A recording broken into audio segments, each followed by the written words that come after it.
la porta. Vedi, lui mica lo sa, e anche a dirmelo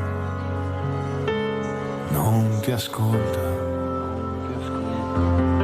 Gli piace urlare e giudicare, decidere già che cosa sei. Ti chiama goccia e tu sei mare,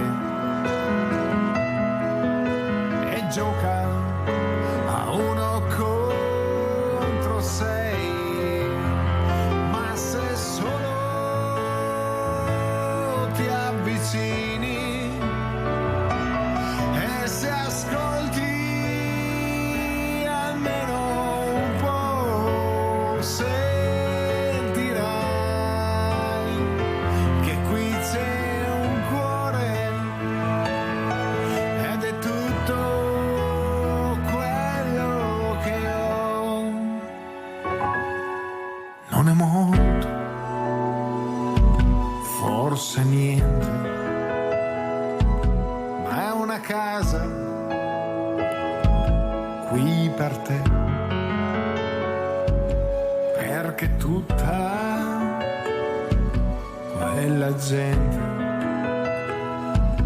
quando è notte, poi dov'è?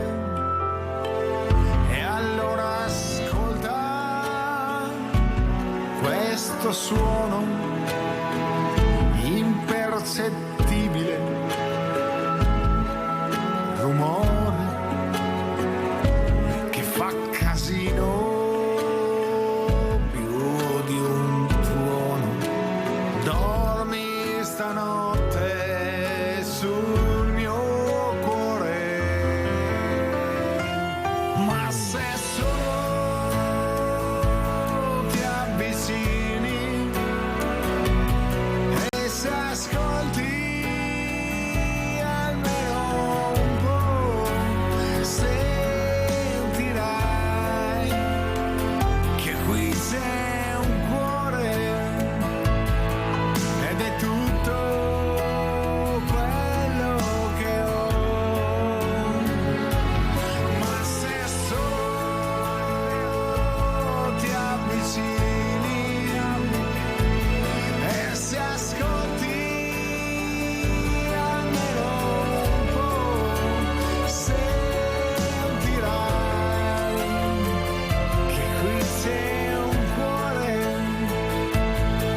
ed è tutto quello che ho. Ed è tutto quello che ho.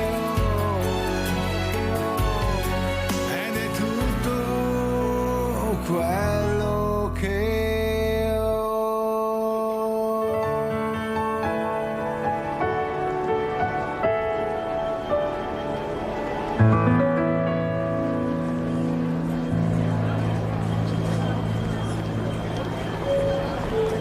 Attention please. Please do not smoke in the terminal building. Smoking is only permitted in the specified smoking areas.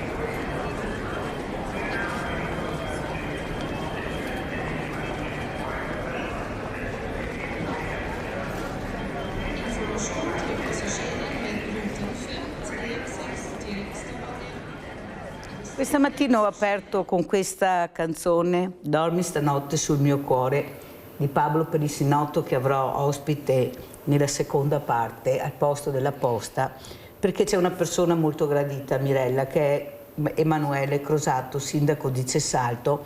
Abbiamo anche Fabio Vivian, che è presidente associazione Primissimo Soccorso di volontariato. Però quello che io volevo capire è cosa fare per cercare di fermare questa mano brutale che colpisce queste bambine, queste ragazzine, queste donne, sempre da parte del maschio. Però il problema è sempre là, il grande problema. Abbiamo anche dei centri di ascolto per questi uomini, ma non vanno se non è la compagna che con grande insistenza cerca di accompagnarli per fare il cambiamento maschile, poi non si avvicinano, i numeri non ci sono. Però noi continuiamo a vedere donne massacrate, nonostante il braccialetto elettronico, nonostante tutta la tecnologia, perché la furia non ha eguali, però questa furia può colpire duramente.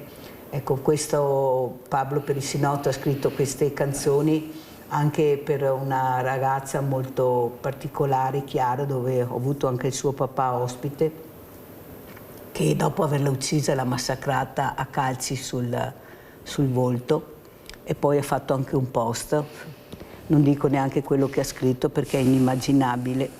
Questo papà che dopo aver perso la figlia perde anche la moglie, la compagna, lui si ammala gravemente, però lui sta combattendo per questa bambina, per questa ragazza che non c'è più. E Pablo Perissinotto ha scritto queste canzoni dolcissime. Ieri era la festa di San Valentino, io ho chiesto a tutti gli uomini: basta un abbraccio, non servono tante cose, una carezza, un gesto di gentilezza. Allora sentiamo come è andata ieri da Emanuele Crosato a Cessalto, il sindaco, cosa avete fatto ieri, giornata di San Valentino, carnevale, tanta allegria, bisogna staccare la spina, la gente ha bisogno di staccare la spina. Sindaco, cosa è successo? Sì, diciamo... E cosa vorrebbe dire al signor Guazzetti di questa figlia scomparsa in maniera così violenta? L'unica figlia. Credo che ogni parola sia impossibile, difficile da dire. Guardi, nella mia piccola, Mirella, nella mia piccola esperienza, prima di Natale c'è stato un caso e fortunatamente abbiamo anticipato, abbiamo allontanato il marito, e lì fortunatamente è stata grazie all'opera dei carabinieri e anche tutta la formazione che hanno fatto nei loro confronti, appunto per anticipare il problema. Quello credo sia l'unica. Dopo tante volte facciamo campagne verso la donna, invece io credo che questo sia un problema dell'uomo, non sia un problema della donna, e quindi dobbiamo risolverlo noi e dobbiamo instradare lì la comunicazione e anche la prevenzione sull'uomo. Per quanto riguarda San Valentino, noi ci siamo più che altro concentrati sulle attività scolastiche, sulle attività di carnevale, perché è quello, purtroppo o per fortuna sappiamo che i bambini in questo periodo sono a casa, i genitori lavorano, e quindi ci siamo concentrati su quella cosa e abbiamo fatto dei laboratori e faremo nei prossimi giorni dei laboratori per i bambini, per fare le maschere, per fare tutte quelle attività, e quindi noi, diciamo, fortunatamente ho un assessore molto vivace, molto capace, e quindi investiamo in quello, nel cercare di dare da una parte un po' di pausa ai genitori e dall'altra parte di dare una formazione ai bambini. Un'altra cosa importante da capire è soprattutto come coinvolgere anche il mondo del volontariato, anche per un vostro aiuto, perché voi abbiamo visto anche durante la pandemia quanto importante è stato il mondo del volontariato. Non è il caso forse, Sindaco, l'ho detto anche al Presidente l'altro giorno, Alberto Stefani, che ho avuto ospite, ma lo dico anche a tutti i sindaci, agli assessori regionali, provincia non so, perché c'è un caos, guardate che è una cosa incredibile, non si sa come andrà a finire anche con le province, ma vedremo in futuro. Ma però capire con chi lavorare, chi fare cosa, come essere aiutati, perché non è possibile che noi troviamo una situazione di degrado non solo sentimentale, morale, economica nelle case, perché le persone non arrivano. Se ne parlava prima col sindaco, i nostri diversamente giovani si vergognano, anzi si chiudono sempre di più se non hai le sentinelle che ti dicono guarda che là c'è una situazione di degrado, non si conoscono. Io ho avuto un sindaco di un paese che diceva va tutto bene, noi siamo piccoli, controlliamo la situazione. Scusa sindaco, guardi che ha chiamato questa persona del suo paese, meglio che la chiami perché è in situazione... No, ma l'ho trovata l'altro giorno, non mi ha detto niente. Sindaco, la chiami per cortesia, perché guardi che mi ha chiamato 2 volte, non è così. Si vergogna a parlare con lei, a dire la situazione, ma l'ha detta a me e la prego di monitorare. L'ha fatto ed era vero. Allora, come fare per far capire invece l'importanza di chiedere aiuto, sindaco? Grazie anche al mondo del volontariato, e voi non è che potete fare tutto da soli. sociale non funziona, Sì. perfetto. Io apprezzo molto il tuo impegno perché va verso due, diciamo, categorie che io reputo siano centrali per una politica sociale, che sono quella degli anziani e delle persone in difficoltà che hanno bisogno proprio della spesa, cioè di mangiare. E quindi credo che attraverso questo bisogna fare reti con le associazioni. Certo, il mio è un comune piccolo e quindi è tutto più facile, so perfettamente quali sono le associazioni del territorio, l'assistente sociale, io ho la fortuna di avere 3 assistenti sociali in un comune di 4.000 abitanti, ho investito tantissimo, diciamo. ho investito tantissimo e ho tolto personale da altri uffici perché per me è fondamentale. E quindi da lì dobbiamo ripartire. Dopo, come ti dicevo prima, succede il caso prima di Capodanno, tra Capodanno e Natale, dove avevo anche una riduzione del personale perché è il periodo in cui tutti sono in ferie, che abbiamo trovato una signora che era 2 anni che non aveva riscaldamento. E in quel momento lì sei stanco e anche difficile da affrontare perché dici, in un comune così piccolo in cui credi che comunque le persone stiano bene perché non siamo in altre latitudini dell'universo in cui sono in grandissime difficoltà, noi comunque pensiamo di avere quasi tutto e invece ti trovi un anziano che, come dici tu, non ha il coraggio di venire in comune a suonare il campanello o a dire lì per fortuna che abbiamo avuto un'indicazione da parte dell'ospedale perché una delle figlie stava male e quindi abbiamo legittimamente siamo andati a suonare il campanello pensando, vista l'età, che magari anche semplicemente andare a fare la spesa o a ritirare i farmaci. È che dopo la cosa bella di questa storia triste è che si sono attivate associazioni, privati cittadini e c'è stata una copertura completa. Quindi tante volte sì, il censimento del problema è già la risoluzione del problema tante volte. Grazie Sindaco per quello che ha detto, perché come dice lei io ci tengo tantissimo, cerco anche appunto, visto veramente la fortuna che ho di sentirli direttamente perché mi chiamano, mi dicono i problemi, forse più a me che a voi, non so il perché, però funziona così, hanno il coraggio di chiamare Sveglia Veneti o la Mirella o mandare un messaggio, però fanno fatica a confrontarsi perché non erano abituati, tu non puoi, è come la carta di credito o lo SPID, tu non puoi dare dalla sera alla mattina uno strumento che loro non conoscono, non puoi farlo e così è, non è che loro si avvicinano così tac al servizio sociale o al sindaco, noi scusa sindaco, scusa, ecco la parola scusa. Perché sono rispettosi, sono così i nostri diversamente giovani anche non solo. Abbiamo anche Fabio Vivian, presidente associazione Primissimo Soccorso. Più primissimo di questo, Fabio, cosa mi dice, Presidente? Allora, io intanto ringrazio il Sindaco Emanuele per questa capacità di vedere l'utenza debole. Mi è rimasto impresso che il censimento del problema è già la risoluzione del problema. Sì.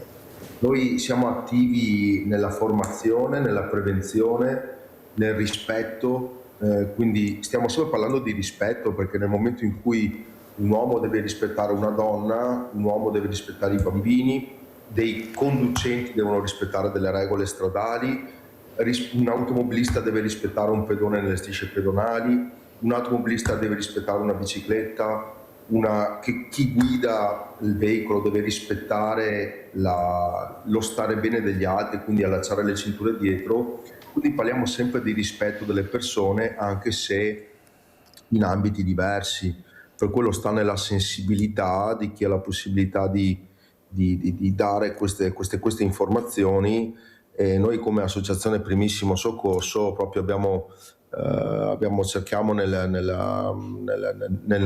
nostra capacità operativa di addestrare più persone possibile alle manovre di emergenza perché abbiamo visto che chi ha il coraggio di fare di chiamare l'118, 112 in caso di emergenza, chi ha il coraggio di saper riconoscere un malore, uno svenimento, saper fare un qualcosa in caso di necessità di qualcuno è più predisposto ad avere un occhio di riguardo all'utenza debole. Per quello io sono convinto che è partito il servizio TV Mirella con quel filmato molto toccante e tu hai parlato di quel papà, di cosa ha fatto. Io sono convinto che le persone che sono predisposte a soccorrere gli altri, ad aiutare gli altri, non hanno di sicuro nella loro capacità operativa queste queste cose che sono delle tragedie sociali e che sono un ribrezzo, no? Come è un ribrezzo un incidente stradale o qualcuno che muore in strada. Per quello, ringraziando il sindaco e tutti i sindaci, tutte le amministrazioni che riescono a fare un primissimo soccorso sociale. Noi facciamo un primissimo soccorso operativo nella strada, nella mente delle persone. Per dirti, venerdì sera eravamo nel comune di Giuliano, abbiamo visto 180 persone della comunità, abbiamo formato a queste regole, all'utilizzo del defibrillatore, all'utilizzo a saper chiamare fare una chiamata di emergenza, ed è in qualche maniera, dopo chiudo, addestrare ogni singolo cittadino al rispetto degli altri, che si tratti della strada, che si tratti di qualsiasi contesto sociale. Chi ha rispetto e umiltà può costruire degli ambienti sociali che possono in qualche maniera essere culla dei figli, che dopo a loro volta possano riportare questo agli altri. Allora, io non ti ho invitato a caso, Presidente, col Sindaco Emanuele Crosato, perché mi piacerebbe fare l'iniziativa con voi che abbiamo fatto anche al villaggio delle associazioni, anche a Cessalto, dove c'è questa situazione di questa autostrada, di questo svincolo. Non so quando chi finirà che autostrada, no, perché mi sei 30 anni che vostro esorge ancora là, dobbiamo fare la terza, la quarta corsia. Sindaco, ma pensare alla ferrovia, ai porti, invece di continuare a pensare su gomma, su terza, quarta, no, facciamo come l'America, quinta, ma siamo piccoli paesi, siamo piccoli borghi, città, ma perché dobbiamo copiare sempre le cose sbagliate invece di fare le cose che servono? Siamo circondati dall'acqua, dovremmo portare quasi tutto per ferrovia o per porti. Abbiamo chiuso tutti i porti perché ormai sono porti. Non è il caso di rivedere, anche come dice l'O200 sempre il professor Gerosa, di girare la piramide e vedere veramente cosa serve a questo paese che si sta sbriciolando? Avete visto cosa sta succedendo? E noi continuiamo veramente a insistere su cose che dovrebbero essere cambiate. Prego, Sindaco.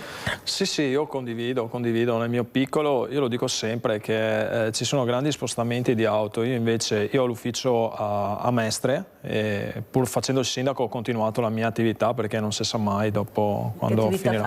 Io sono impiegato, e praticamente prendo la mia bicicletta elettrica a Cessalto, vado a Sastino, prendo il treno e tutto, e mi trovo benissimo perché tutto funziona, non serve che prendo l'auto e faccio 40 minuti e vado a intasare l'autostrada, perché avrei quella.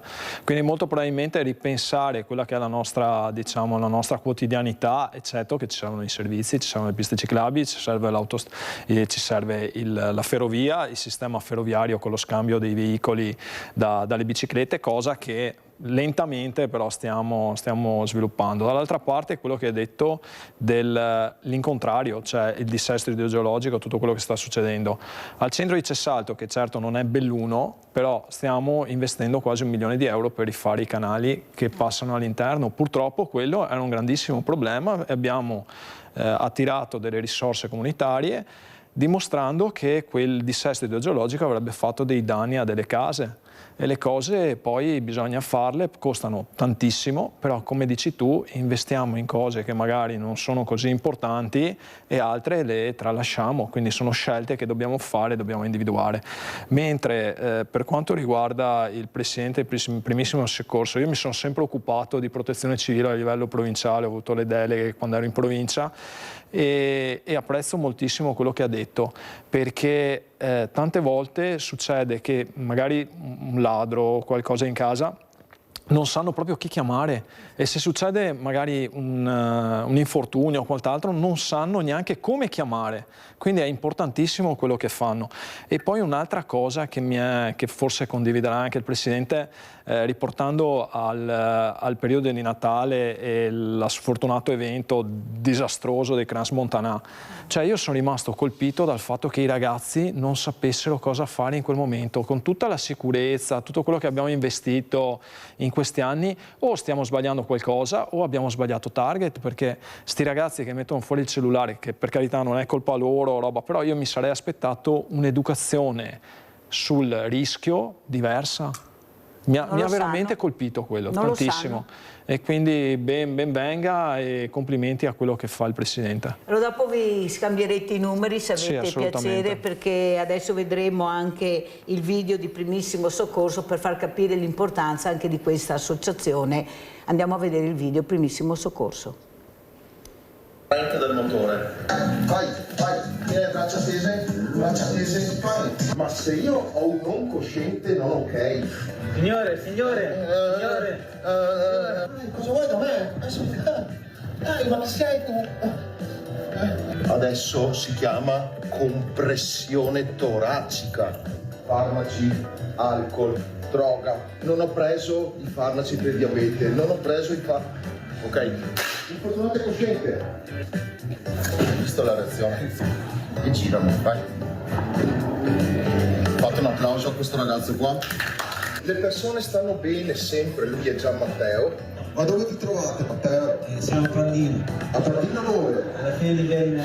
Ok, se la sente di stare al telefono con noi, sì. Fate un applauso a Matteo. Fare in modo di sapere 2 o 3 cose base di come fare in caso di malore. Cos'è il primissimo soccorso? Con Guida e Vai stiamo facendo una sorta di recruiting. Sono cosciente? No, perché è la prima cosa che ti chiede l'112. Qual è la centralina elettronica primaria che prende corrente del motore?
Allora avete visto l'importanza di questa guida, di sapere anche gestire, sindaco, l'importanza di fare prevenzione. Io cerco di fare questo, mettere assieme le associazioni che non si conoscono, magari anche coi sindaci, perché io sono convinta che ognuno può portare qualcosa in più, perché ognuno ha la sua specificità, ha la sua competenza. Cosa dice, sindaco? Sì, assolutamente. Ognuno è un puzzle, è un'intera visione e quindi ognuno ha le sue specificità. Bello il video, anche non conoscevo.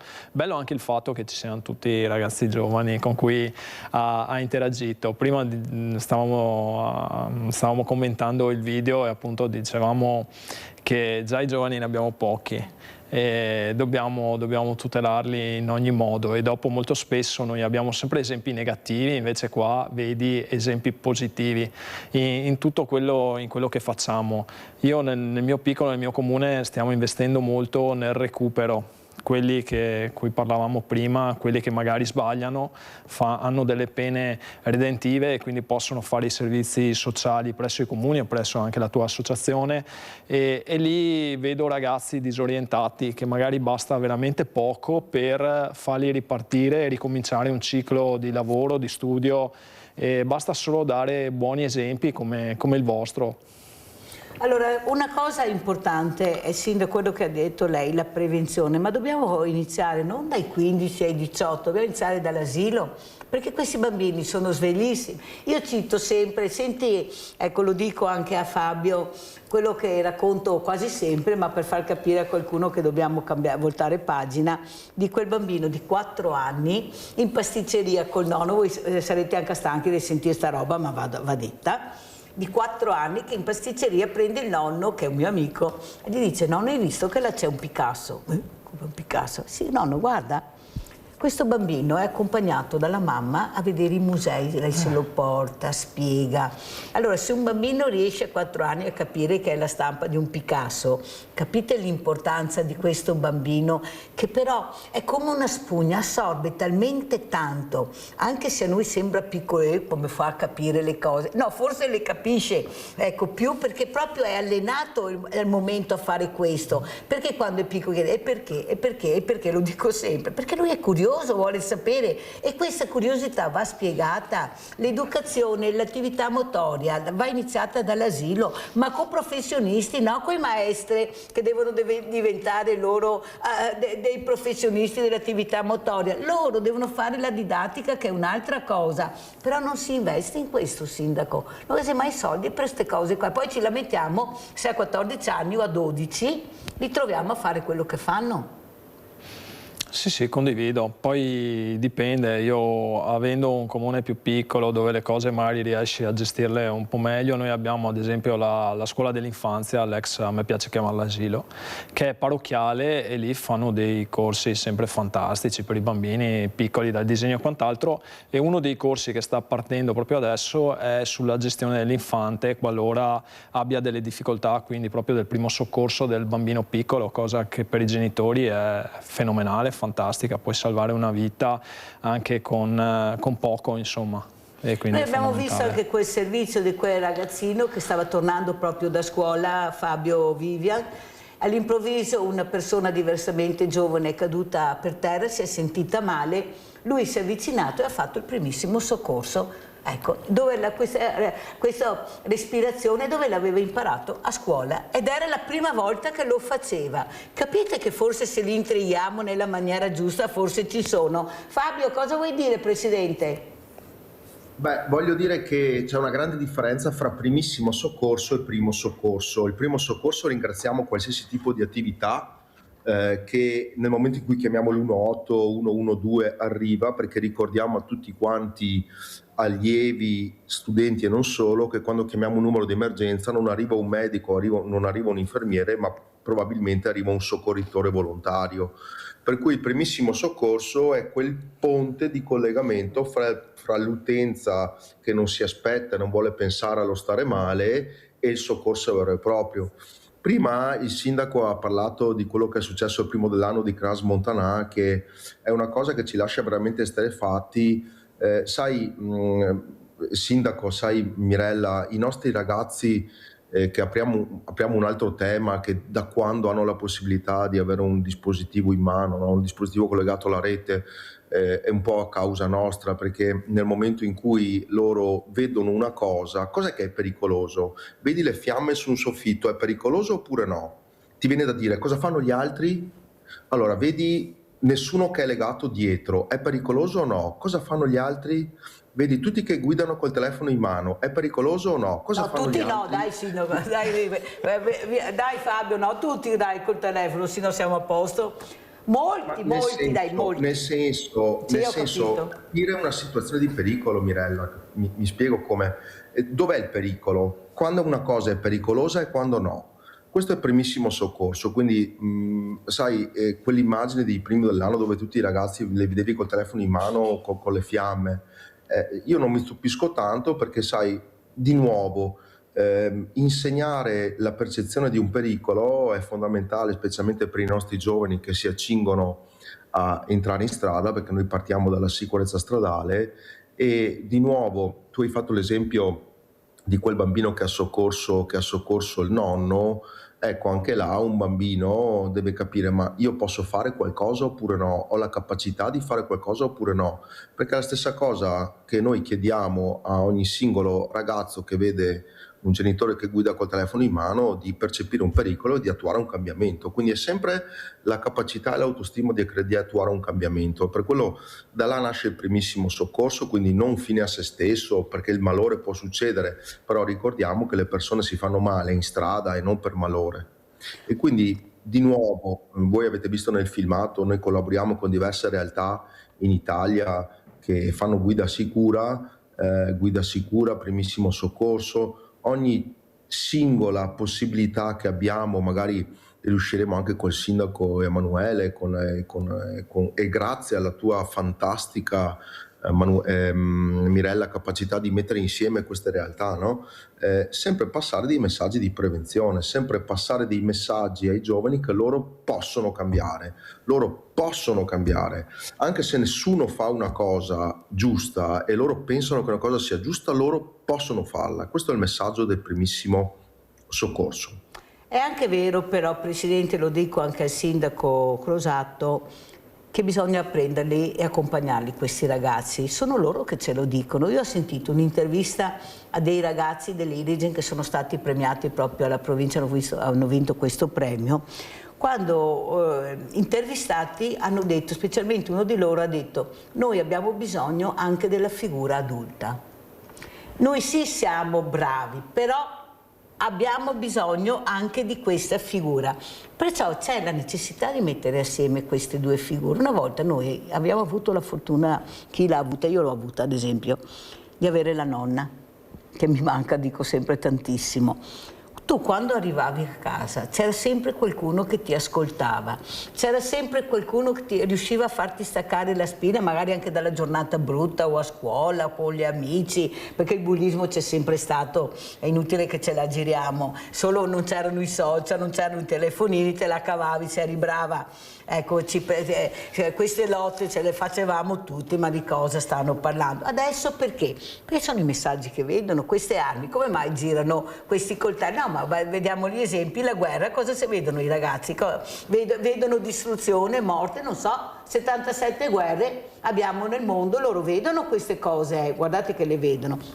Ma soprattutto, prima si parlava di questi ragazzi che fotografavano col cellulare il fuoco. Ma per loro il fuoco non è un problema. Come dice il sindaco, se nessuno mi dice che alla prima scintilla devo andare via perché non si sa mai cosa può succedere, non sono preparato, forse il fuoco mi attira, riesco a fare il video, a farlo vedere ai miei amici, guarda io ero là in quel momento.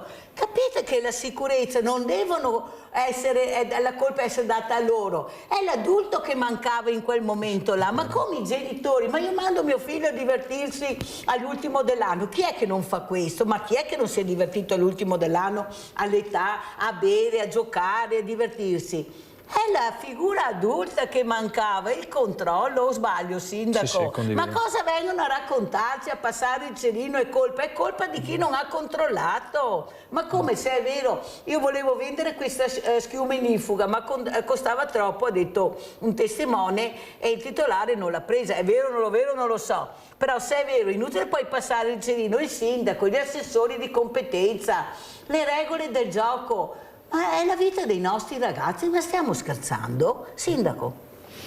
Sì, condivido anche sulla chiosa iniziale che hai fatto, che la formazione proprio dalla famiglia, mancano i punti di riferimento. Io ho avuto la fortuna da una parte di avere una famiglia molto presente e dall'altra che in età da adolescente ho voluto studiare fuori e quindi sono andato a vivere in seminario e lì avevo delle figure eccezionali di parroci che mi hanno proprio insegnato e dato tantissimo, altrimenti non sarei quello che sono, insomma avrei preso magari anch'io altre strade, altre scelte. Sì, esatto, e quindi siamo sempre quello che altri ci danno e ci permettono di costruirsi, quindi sì, mancano dei riferimenti. Io quando vedo sti ragazzi disorientati molto spesso vado a parlare con i genitori e sono più disorientati anche i genitori e quindi questa cosa è paradossale, però purtroppo abbiamo delegato alla scuola la formazione, cosa che non doveva essere fatta.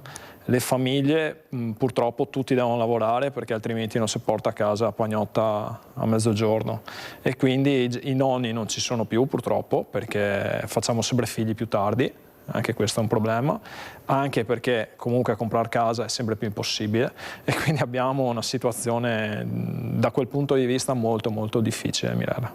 E soprattutto anche quelli che c'erano, anche volutamente. Io ho intervistato una coppia che vive in questo co-housing che abbiamo la fortuna di avere a Treviso e quello che mi hanno detto ospiti alla giornata di San Valentino, non quest'anno, di 2 anni fa, li avevo tutti e due, marito e moglie, hanno detto per non disturbare i nostri figli abbiamo preferito vendere questa casa grande che avevamo e andare in questa struttura dove ci troviamo benissimo Però capite cosa vuol dire? Per non disturbare i nostri figli, perciò c'è un qualcosa che questi genitori sentono che non sono più i figli di una volta. Diventi un po' ingombrante, il figlio deve lavorare, è lontano, ha bisogno della sua privacy, ha la sua famiglia. Bisogna anche capire che forse dobbiamo unire di più queste strutture. Ecco questo che si poteva copiare dall'America, ad esempio, ecco, altro che i grattacieli e tutti questi centri commerciali, ma copiare queste cose, metterli assieme. Noi, cosa dice il sindaco? Noi a Cesalto abbiamo avuto il co-housing e ce l'abbiamo ancora, è un'intuizione dell'allora sindaco Artico già diciamo 15 anni fa, cioè abbiamo circa 6-7 appartamenti in cui praticamente vivono quasi tutti anziani e convivono, e molte volte magari con una sola assistente domiciliare riescono a star dietro a più anziani, si ritrovano per giocare a carte tra di loro, bere il caffè. E come vede la situazione? Lì fortunatamente ottimale, perché riesci a tenerli sotto controllo, abbiamo un controllo da parte del comune dei consumi energetici e quant'altro, sappiamo dove sono tutti concentrati, perché anche noi parliamo di un territorio molto vasto, di un paese che ha pochi cittadini, però è molto vasto, e quindi saperli anziani tutti là e concentrati è fondamentale. Sono pochi, però col costi di adesso di ristrutturare e fare case diventa impossibile anche per la mano pubblica in questo momento, e quindi dobbiamo tenere in piedi quello che abbiamo e cercare di fare poco e fare in continuazione.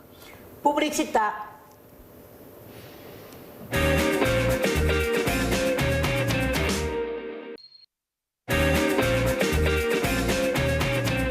Presidente Vivia, ormai siamo quasi in chiusura, ecco, cosa vuole dire, cos'è che veramente la preoccupa, come si potrebbe per accelerare anche questo primissimo soccorso, per far capire l'importanza, unire più forze. Noi abbiamo fatto il villaggio delle associazioni dove lei era presente e ho visto che se si uniscono le forze si riesce, ma non tutti, perché tanti non che sente, perché cioè, unire, no, se mi unisco poi non ho la visibilità, non altri che i campanili, però un po' alla volta dovremmo farcela. Ecco, l'importanza invece di fare squadra con più realtà. Prego Vivian. Ok, hai detto una parola chiave, fare squadra, quindi fare squadra nella visione comune preventiva.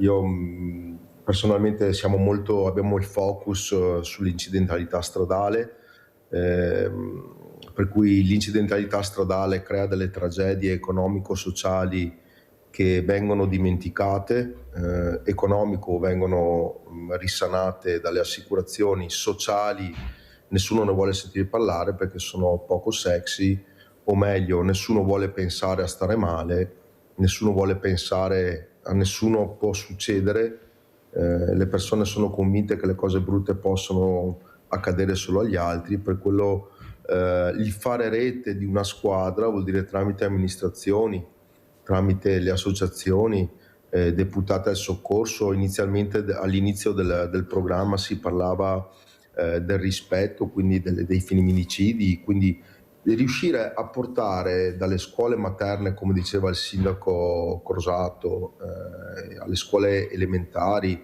scuole medie inferiori e superiori, attività prevenzionali che in qualche maniera si informino i ragazzi, ma abbiano la capacità di fargli capire che loro possono fare la differenza. Quindi quando un ragazzo vede una cosa sbagliata ha due possibilità. Possibilità 1 è vedere cosa fanno gli altri e fare un comportamento stereotipato. Possibilità 2 è decidere cosa è giusto e cosa no e cambiare quella situazione anche se è l'unico. E da là ci apre un portone perché ci si aggancia a tante cose, ci si aggancia al fatto di creare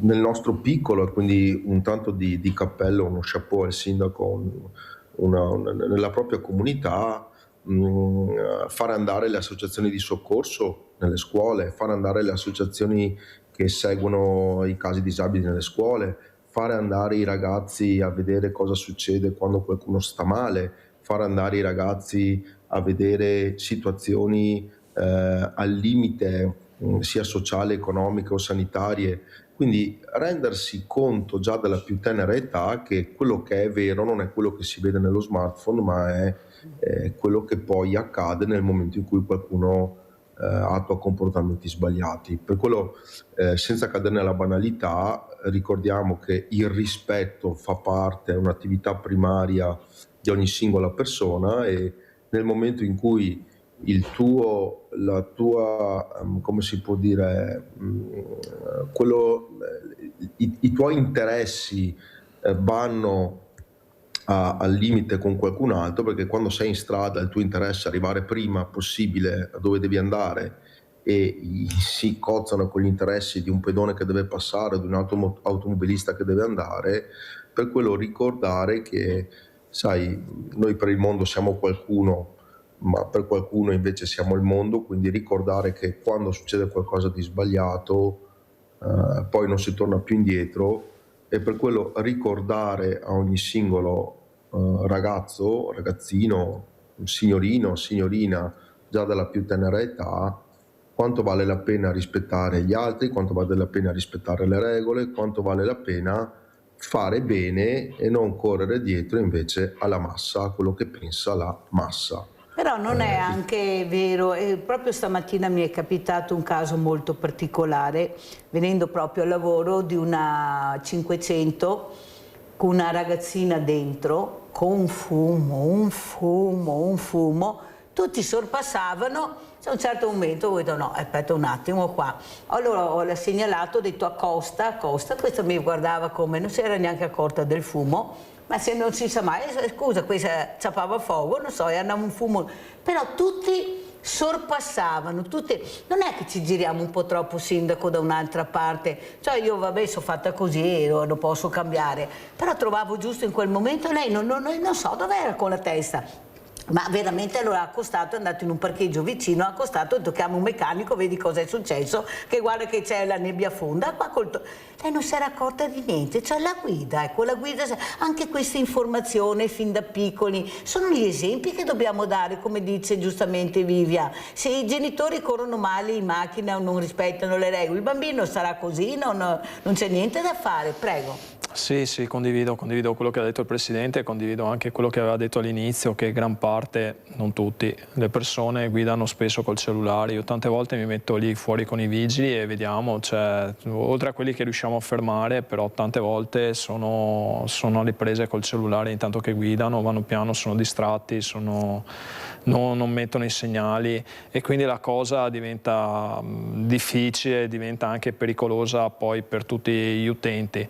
Mentre per quanto riguarda magari aiutare il prossimo anche sulla strada, siamo diventati un po' individualisti, abbiamo tutti fretta di arrivare dove dobbiamo arrivare, sembra che casca il mondo se arriviamo 2 minuti dopo o partiamo 10 minuti prima, però appunto, e dopo c'è anche il discorso che tutti hanno paura magari delle truffe e quant'altro, e quindi la situazione è un po' difficile, molto difficile.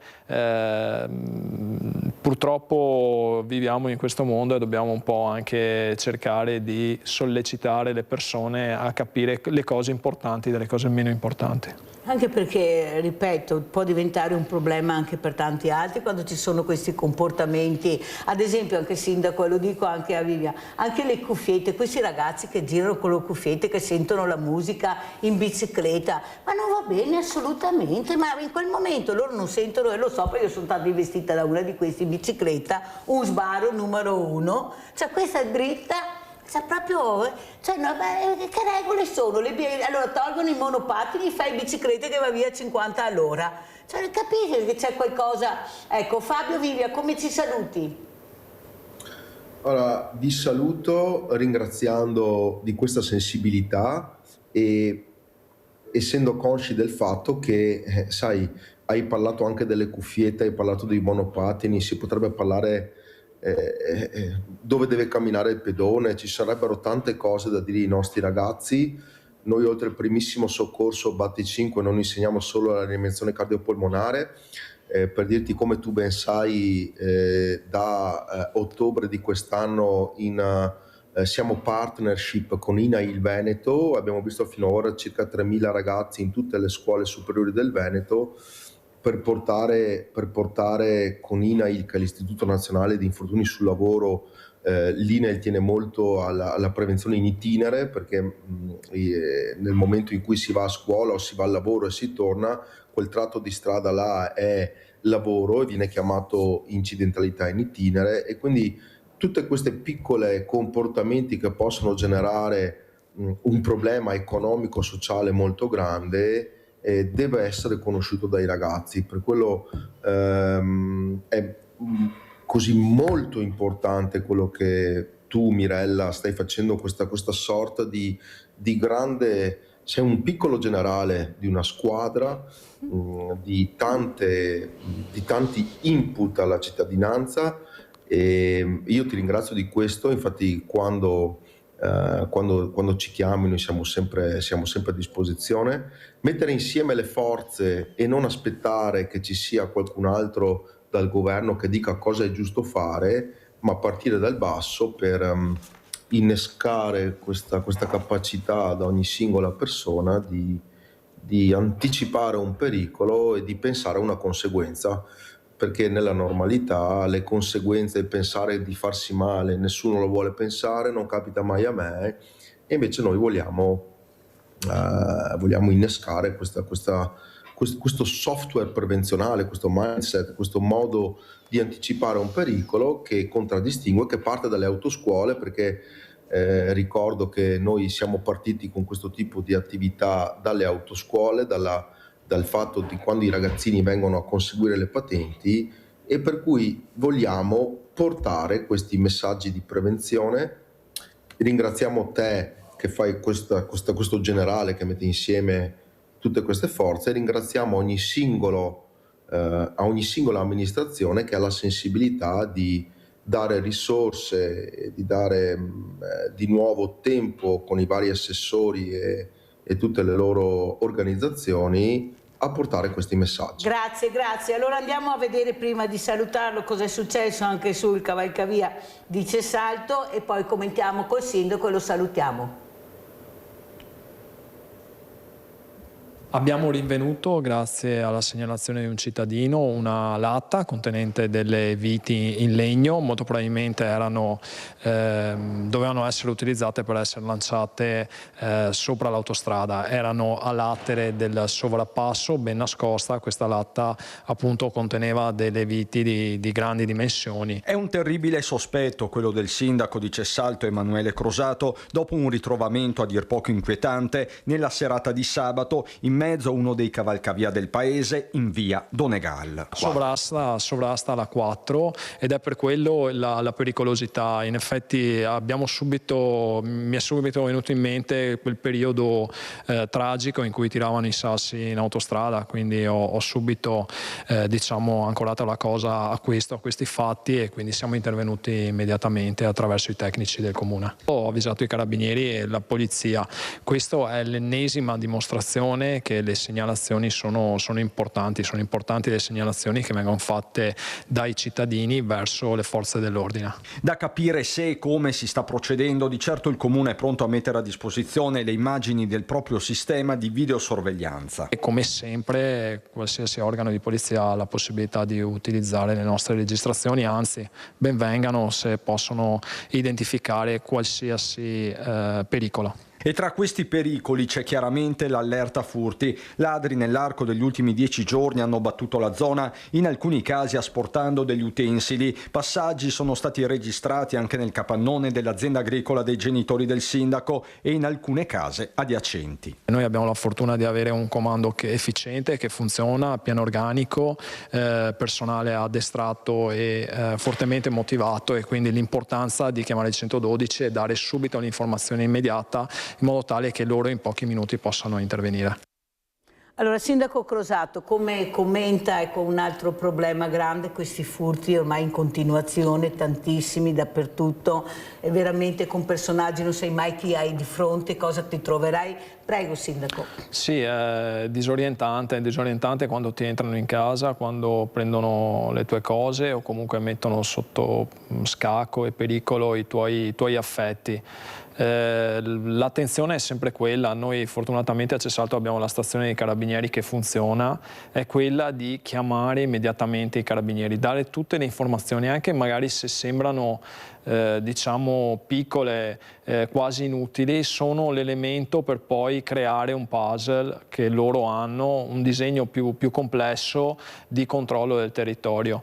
Purtroppo possiamo avere migliaia di videocamere, possiamo avere centinaia di carabinieri, cosa che purtroppo non abbiamo in giro per il territorio, ma dobbiamo avere le informazioni e quindi quello che raccomando sempre: non chiamate me o chiamatemi dopo, chiamate immediatamente i carabinieri e date tutte le informazioni ai carabinieri. Abbiamo una stazione efficiente ed efficace, sfruttiamola e aiutiamoli a difenderci. Come ci saluta, Sindaco? Con quale messaggio? Beh, il messaggio è quello di serenità. Io ogni volta che vengo qui voi avete il pragmatismo di riuscire a tirare fuori i problemi e anche evidenziare delle soluzioni e fare un disegno di sistema. Io spero sempre nel mio operato di portare serenità, perché poi con la serenità si creano le condizioni per risolvere tutti i problemi e anche aiutare le persone che magari in questo momento ci stanno guardando e hanno delle difficoltà, a dire che non siete soli, fatevi aiutare, comunicate il vostro disagio alla Mirella o alle istituzioni, a chi volete voi, però comunicate il vostro disagio, non tenetelo dentro. Grazie a Emanuele Crosato, Sindaco di Cesalto, grazie a Fabio Vivian, Presidente Associazione Primissimo Soccorso, di essere stati con noi. Pubblicità.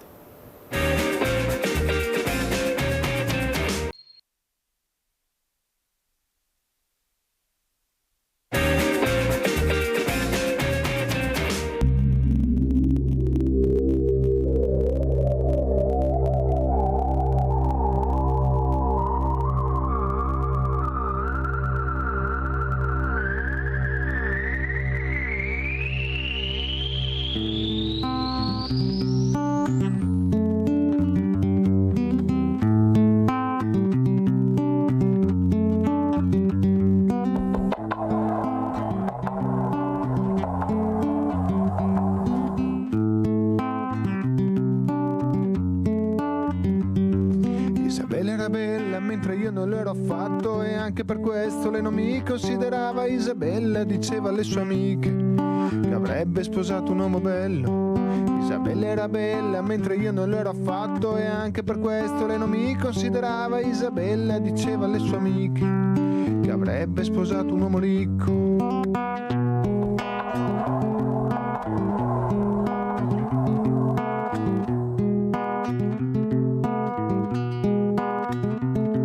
Isabella era bella, era bellissima, mentre io non l'ero affatto e anche per questo lei non mi considerava. Isabella diceva alle sue amiche che avrebbe voluto sposare un uomo bello, perché se lei era bella e avesse avuto un marito bello, anche i propri figli sarebbero stati sicuramente belli.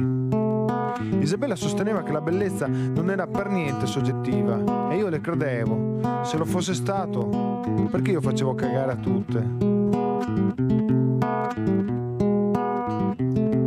Isabella era bella e io le volevo molto bene, anche se non avrei mai avuto il coraggio di dirglielo. Perché a Isabella, oltre che i ragazzi belli, piacevano i ragazzi ricchi e con la bella macchina, e io non l'ero affatto, e anche per questo lei non mi considerava. Isabella diceva alle sue amiche che avrebbe voluto sposare un uomo ricco per poter garantire un buon tenore di vita ai propri figli e fargli fare un sacco di corsi di recitazione, corsi di pianoforte, corsi di sci, corsi di tennis. Come al massimo avrebbero potuto fare un corso accelerato di sopravvivenza. Isabella era bella mentre io non lo ero affatto e anche per questo lei non mi considerava. Isabella diceva alle sue amiche che avrebbe sposato un uomo bello. Isabella era bella mentre io non lo ero affatto e anche per questo lei non mi considerava. Isabella diceva alle sue amiche che avrebbe sposato un uomo ricco.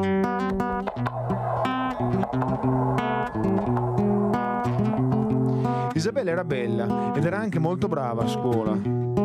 Alle sue amiche diceva che si sarebbe voluta laureare presto, per avere figli presto ed essere una mamma giovane. Io invece ero uno studente mediocre e anche per questo lei non mi considerava. Mi sarebbe piaciuto se almeno una volta in 5 anni...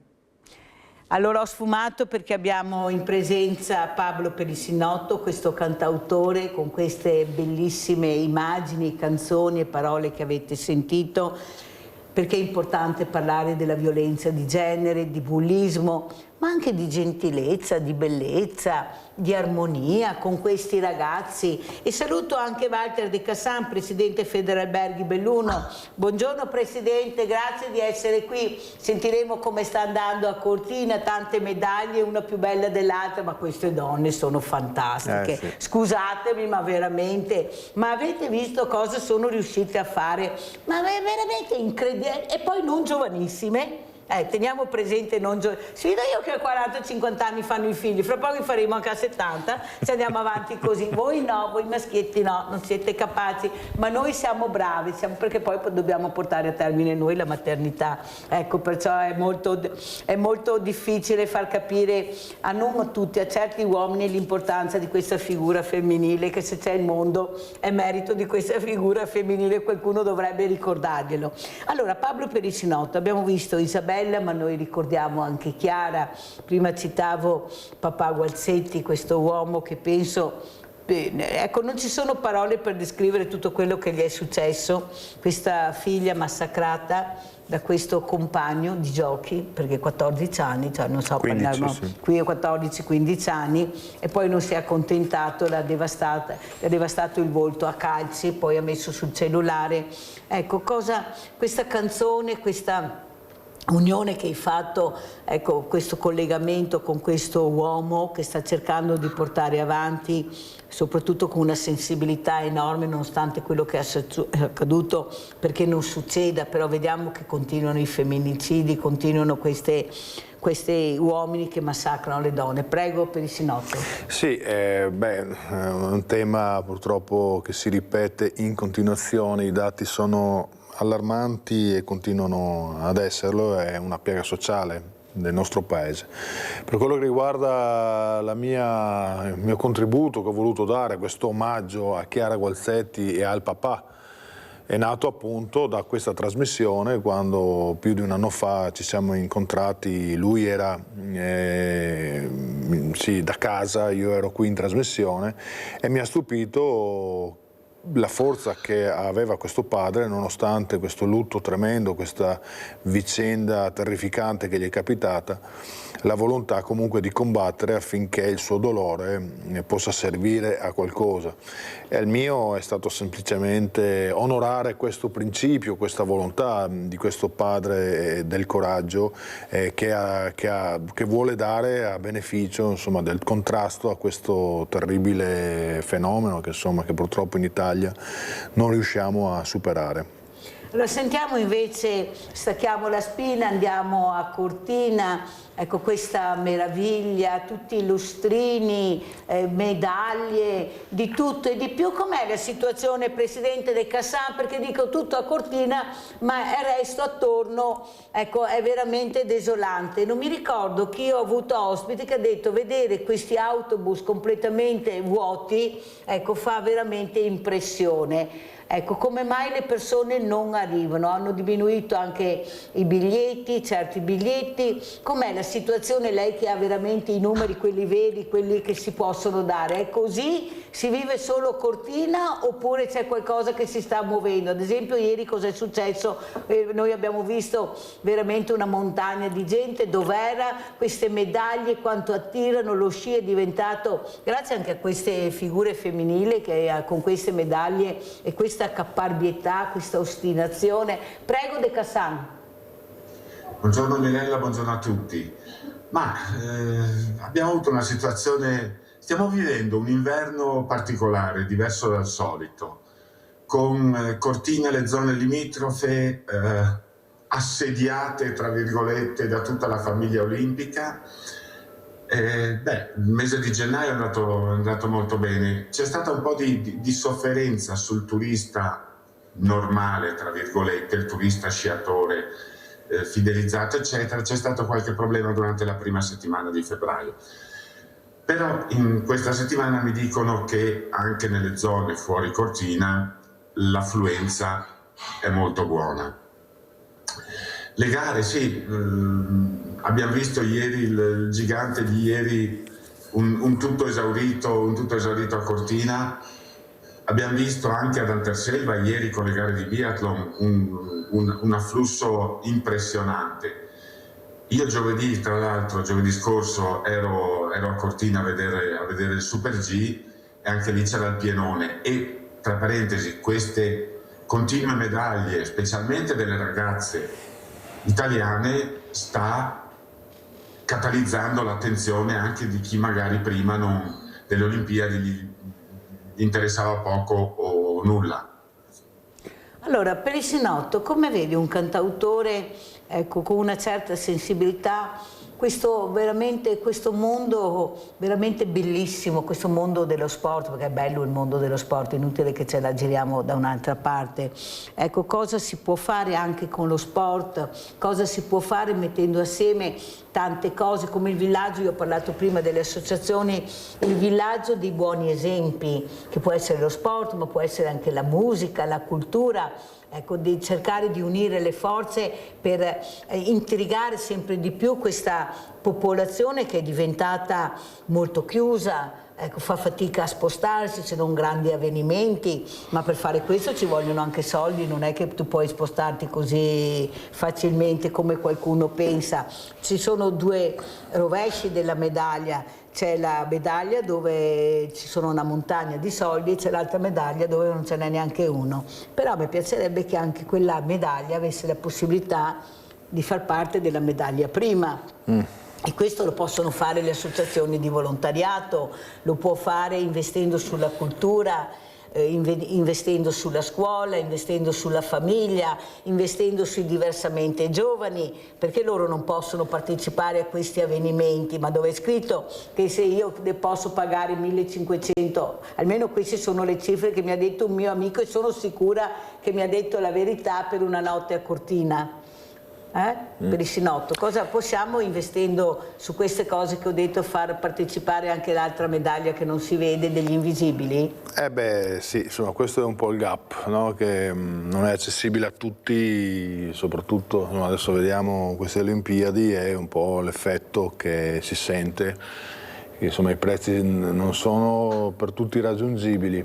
Al di là di questo, ecco, prima parlavamo dello sport. Io ho due figli, entrambi in categorie diverse, in sport diversi, praticano sport e la cosa veramente propedeutica, educativa che loro ricevono dallo sport è che lo sport è una forma alla fine anche di competizione, però insegna delle regole. E questa è la bellezza dello sport, perché lo sport anche nella vita può insegnare, sì, il bello di confrontarsi con gli altri e gareggiare, no? Quindi la gara è comunque un effetto umano, è un istinto umano che nasce dalla voglia di competere, però attraverso delle regole che poi si possono esportare anche ad ambiti più ampi, che poi potrebbero appunto anche educare alle regole sociali, quindi non diventare proprio per la gara sociale fregarsene degli altri e diventare così in maniera indiscriminata degli arrampicatori sociali, ma quindi seguire un regolamento che possa essere sostenibile per la società. È questo che a me piace molto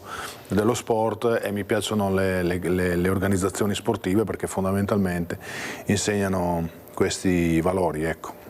Allora, De Cassan, è possibile far sì che questa meraviglia che abbiamo visto rimanga? Perché noi siamo abituati a vedere 15-20 giorni, poi sparisce tutto e non se ne parla più. Ecco, far sì che queste infrastrutture, queste strutture servano a qualcosa, anche al bene della comunità, alla partecipazione, anche a quelle attività che magari non sono riuscite ad avere visibilità in questo periodo, ma potrebbero avere visibilità nel proseguo. Bisogna tenere in piedi queste cose. Come farete? Gli alberghi sono fondamentali, per i diversamente agili magari anche. Ma sì, effettivamente ricordiamoci, sì, abbiamo queste 2 settimane più i 10 giorni delle Paralimpiadi dal 6 marzo prossimo, in cui Cortina e le Dolomiti stanno avendo un'immensa visibilità a livello mondiale. Basti pensare che la cerimonia di apertura, tra l'altro pure diffusa tra Milano, Cortina e Predazzo, è stata vista da oltre 2 miliardi di persone in tutto il mondo, quindi è stata un'occasione unica questa per avere un'immensa visibilità. Chiaro, dovremmo essere pronti a cogliere quel che sarà l'eredità di queste Olimpiadi, riuscire a essere sempre più competitivi, anche dal punto di vista, come diceva lei prima, sulla questione diversamente abili. Infatti in questi anni molti alberghi si sono attrezzati proprio in vista delle Paralimpiadi. Guardiamo anche le immagini dalla regia, per cortesia, di Cortina, che ha mandato De Cassan, perché è bello vedere anche chi non ha potuto andare personalmente, almeno guardiamo le foto. Prego, De Cassan. Sì, stavo dicendo che in questi anni molti alberghi si sono strutturati per accogliere le persone con qualsiasi tipo di disabilità. Ecco, qui vediamo appena passate le frecce tricolori giovedì scorso sopra il cielo di Cortina dopo la strepitosa vittoria di Federica Brignone nel Super G. Qui avevamo il Presidente della Repubblica Sergio Mattarella, che era quel che ha visto tutta la gara quel giorno, giovedì scorso, la cui presenza ha onorato queste Olimpiadi a Cortina. E qui c'è la folla in delirio dopo la vittoria di Federica Brignone, che sappiamo benissimo che il terribile incidente che ha avuto circa 10 mesi fa. Ha ricominciato a sciare da circa 2 mesi, da novembre, ed è arrivata a portare a casa 2 medaglie d'oro che hanno ancora più valore.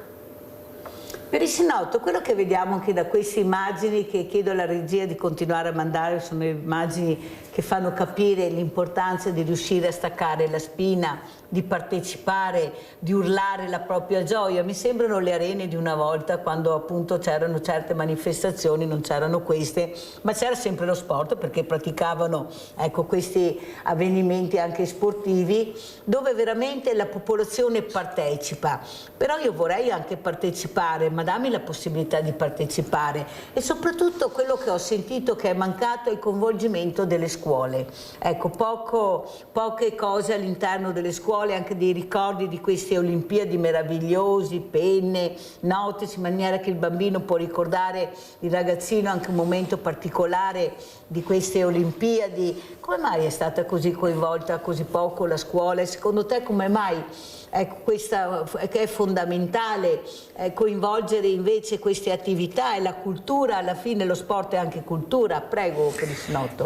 Sì, però penso, credo che ci siano delle priorità che purtroppo a volte non sono così etiche. Adesso mi permetto questo termine, ma non voglio brutalizzare l'iniziativa. Credo che insomma alla fin fine un po' come tutto, no? Adesso si parlerà del Festival di Sanremo, no? Alla fine cosa si cerca? Di far quadrare i conti, e a volte non si può essere inclusivi proprio per questo motivo, perché ci sarebbe un dispendio di energie, probabilmente anche di risorse economiche, che poi non porterebbero a quello che è l'obiettivo fondamentale, quello per cui tutti alla fine della fiera vorranno vantarsi, e quello di aver fatto configurare una manifestazione che ha brillato sia da un punto di vista della partecipazione, sia da un punto di vista economico, sia da un punto di vista anche così stilistico, e che magari appunto doversi anche imbarcare su cause sociali alternative o collaterali renderebbe più difficile il tutto.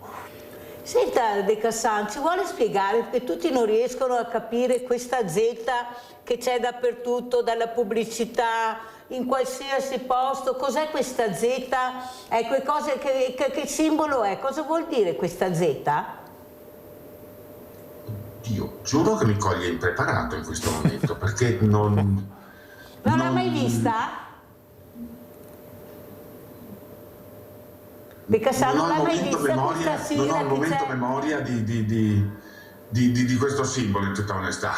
Pare che c'è dappertutto, cioè ce lo mangiamo dalla mattina, colazione, pranzo, aperitivo, cena. Ecco, no, volevo capire perché mi hanno chiesto di capire perché c'è questo simbolo da periscinotto. Cos'è questo se fosse simbolo? il supereroe più antico del mondo, nero su bianco lo si vedrebbe.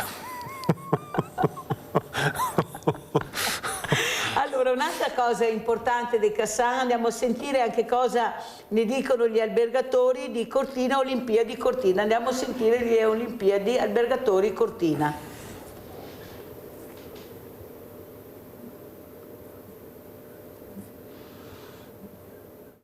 Con uno zero termico a 3.000 metri di quota previsto per domenica e con inversione termica che porterà temperature tipicamente tardo primaverili sulle cime dolomitiche con massime di 7 gradi all'ombra a 2.000 metri, la stagione sciistica nel Bellunese tarda a decollare.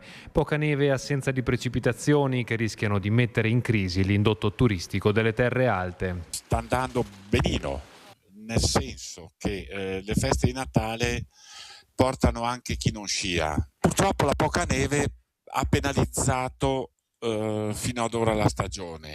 Problemi potrebbero presentarsi dopo l'Epifania, quando c'è quasi un 100% che viene in montagna per sciare. Oltre a quelle meteorologiche, l'inverno olimpico porterà con sé numerose incognite riguardo all'affluenza turistica, se è vero come è vero che le previsioni in termini di aumento della presenza, in particolare degli sciatori nelle Dolomiti, ne collocano l'apice nel periodo successivo allo svolgimento dei giochi. Cortina il Cadore lavorerà sicuramente perché è venduto alla famiglia olimpica e alle forze di polizia che dovranno vigilare sul territorio. Potrebbe anche esserci però per contro un travaso, chiamiamolo così, di sciatori che non troveranno da dormire a Cortina, che andranno a dormire in altre zone. Però è una grossa incognita. Sarà compito della politica e degli operatori turistici mettere a frutto l'immensa eredità che l'evento olimpico porterà negli anni a venire. L'indotto che ci sarà, l'indotto futuro, a parer mio, è immenso, ma starà a chi amministra la provincia e anche a noi gestire quello che sarà il dopo Olimpiadi. Presidente, ha visto la scritta che le dicevo io? È appena apparsa. L'ha vista? No, non ci ho fatto caso, giuro. Presidente, mi passa il cerino stamattina da grande presidente albergatori, passa il cerino, non importa. Ecco, come commenta questo servizio? Questo, se non ricordo male, fu registrato, fu trasmesso subito dopo le feste di Natale, ancora prima dell'inizio delle Olimpiadi.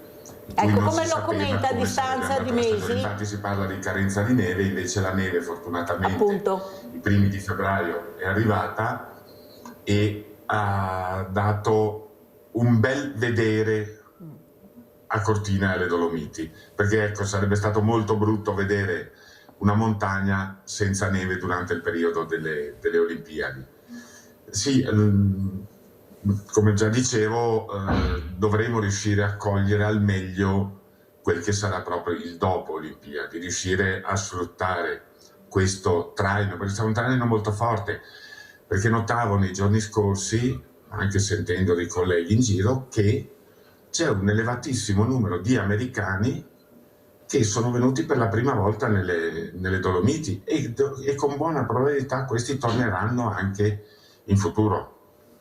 Beh, si spera con quello che abbiamo speso, Presidente, mancaria anche che non tornassero i turisti. No, se pensiamo a cosa costa, quando mi dicono, sa Presidente del Cassan, bisogna anche parlare chiaro, per tanta gente, con quello che costano le Olimpiadi, 10 miliardi, ci mancherebbe che avessimo fatto anche un flop su questo. Ecco, mi sembra che abbiamo visto la sigla, o sbaglio, che mi hanno fatto vedere dalla regia che volevo una sigla, me l'hanno fatta vedere, ma non importa perché del Cassan non vuole rispondere a questo, ve lo dico io, non importa. Quello che però traspare è l'importanza, dobbiamo guardare il futuro, che appunto questo turismo arrivi, ecco, che riempia nella maniera corretta e giusta, però, perché io non sono dell'idea che Cortina deve diventare New York, mi dispiace Presidente, ecco, io spero che, come dico sempre, rimanga una perla e che la diventa una pataca, perché da perla a pataca, cioè, è facile fare, ecco, questo passaggio, e soprattutto capire che abbiamo una bellezza che tutti ci invidiano, che sono le nostre montagne, le nostre Alpi,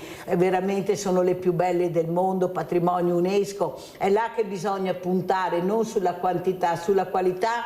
O sbaglio? Anche gli alberghi, ognuno deve fare la propria parte, finalmente hanno capito l'importanza anche di aprire ai diversamente agili, meglio tardi che mai, dico io, ma è successo questo grazie allo sport, o sbaglio, Presidente?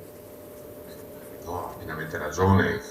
Le Olimpiadi e le Paralimpiadi hanno dato modo a chi non era ancora attrezzato di potersi attrezzare per accogliere chiunque, ricordando sempre quel piccolo dettaglio del quale ho già riferito una volta, che il disabile non vuole vedere una camera per disabili, vuole vedere una camera normale che possa essere utilizzata dal 100% delle persone, non vuole vedere una camera attrezzata per la disabilità. Giusto, condivido in pieno. Io infatti, come dice anche Bebe Vio, la palestra deve essere una palestra per tutti, non divisa a metà, perché questo è quello che dobbiamo arrivare, capire che si muovono in maniera diversa, io infatti li chiamo diversamente agili, ma che devono vivere la quotidianità come tutti gli altri, e noi con la tecnologia che abbiamo la fortuna di poter dare questo. Per quello ho detto meglio tardi che mai, perché fino adesso non è che si sia mosso molto. Andiamo a vedere anche questo servizio Sport System Cortina e poi lo commentiamo.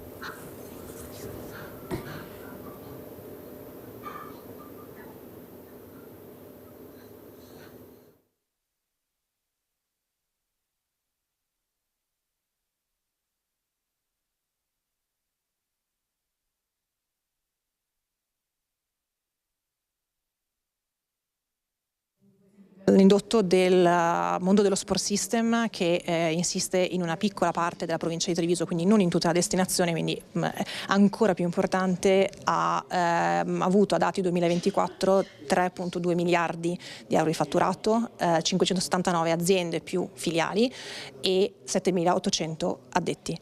Di conseguenza è uno dei punti sui quali bisogna spingere assolutamente. Accelerare la parola d'ordine per il sistema Treviso, e non potrebbe essere altrimenti nei giorni delle Olimpiadi. Con il 70% degli atleti, questo è il dato forse principale, che indossa calzature o comunque abbigliamento tecnico, attrezzature prodotti nel distretto dello Sport System. Cortina Montebelluna Treviso, la direttrice che non è solo geografica, in tempi in cui i settori sono interconnessi, industria, sport e turismo non sono stati mai così vicini. Per Giulia Casagrande, presidente della fondazione DMO Marca Treviso, i grandi eventi faranno sempre più la differenza. Un altro dato che posso dare è che riguarda invece più o meno la spesa pro capite di chi si muove sul territorio per venire ad assistere agli eventi sportivi, è che l'indotto è di circa 500 euro per persona a notte, che quindi viene diviso sul pernottamenti, alloggi, ristoranti e shopping, e fino a 5.000 se in qualche maniera i match sono di natura internazionale oltre un certo chilometraggio. Questo significa lavorare anche con le squadre e i team sportivi, offrendo pacchetti dedicati esperienziali direttamente sul territorio. È un turismo medio-alto spendente, sì, perché immaginatevi comunque se qualcuno sceglie di venire su un territorio lo fa investendoci, quindi non viene in toccata e fuga, ma viene per vedere quello che c'è, e noi siamo pronti ad offrire sempre più esperienze. Intanto dalla BIT di Milano la fondazione DMO Marca Treviso ha anche lanciato il nuovo marchio per competere sul mercato internazionale. Nel gergo si chiama Brand Identity e ora si spera nell'effetto Olimpiadi. Effetto Olimpiadi. Allora, per il Sinotto, l'effetto Olimpiadi, anche per quanto può riguardare anche questo concetto dei giovani, della musica, abbinare proprio, mettere insieme, poi lo chiederò a De Cassan, cosa si fa oltre a sciare dopo quando si spengono i riflettori sulla neve, cosa si fa a Cortina e nei dintorni, negli alberghi. Ecco, l'importanza dell'investimento anche sulla musica, sulla cultura in questi importanti avvenimenti sportivi? Sì. No, sarebbe importante, bisogna vedere poi se lo sarà, perché adesso ovviamente tutti i riflettori sono puntati. Io non ho ben presente quali sono poi le dinamiche per la successione dell'evento, cosa può portare poi, il beneficio che può portare dopo, una volta che, diciamo, la manifestazione termina e che quindi poi si disgrega l'attenzione sul posto. Spero appunto che magari questo sia un'occasione per dare maggiore opportunità alle cose che possono essere magari l'effetto anche su quello che è il reparto culturale, da cui poi possono fruire i giovani o può fruire, insomma, la comunità non solo locale. Questo potrebbe essere, ecco, un'ottima occasione di investimento. No, bisogna vedere, nel senso che bisogna vedere se poi sarà così o se sarà solo un investimento momentaneo per il momento in cui l'Occhio di Bue si sarà catalizzato sull'occasione delle Olimpiadi, e poi tutto andrà a finire e poi basta, insomma, spero di no, ovviamente. De Cassan, prego. Ma l'auspicio, come dicevo prima, è che ci sia un'eredità delle Olimpiadi, partendo da quelli che sono stati fatti i rinnovamenti sulla viabilità, della quale la provincia di Belluno aveva gran bisogno, la questione pista di bob, la controversa questione pista di bob. Lì la pista da bob dovrà essere sfruttata, dovrà essere utilizzata. Sì, mi si dice che in Italia ci sono 15, 20, 25, 30, 35 praticanti, però attenzione, esiste anche il resto del mondo, perché a sentire i bobbisti, sia la vecchia pista che questa nuova, che la nuova Eugenio Monti, è da sempre stata considerata una delle più belle, delle più tecniche, delle più adrenaliniche al mondo, la pista di bob. E lo sarà ancora per anni, però sta a chi la gestirà saper fare uno sfruttamento globale di questo, con ripercussioni ovviamente anche nell'ambito turistico, perché una pista di bob del genere si può usare praticamente tutto l'anno, e quindi anche per combattere la bassa stagione, chiamiamola cosiddetta bassa stagione, per combattere la bassa stagione e organizzare questo tipo di eventi durante le mezze stagioni. Presidente De Cassan, io ho avuto il rappresentante dei trasportatori e alla mia domanda, queste infrastrutture che si faranno appunto tra Cortina, Belluno, in queste zone, lui mi ha fatto secca, mi ha detto: a noi ne serviranno di sicuro. Com'è che può dire una cosa del genere un rappresentante dei trasportatori? Allora questa nuova viabilità per chi è stata fatta e per chi la sfrutterà? Prego, De Cassan. Allora, la viabilità nuova in Cadore ha eliminato quelli che sono i cosiddetti buchi neri della viabilità.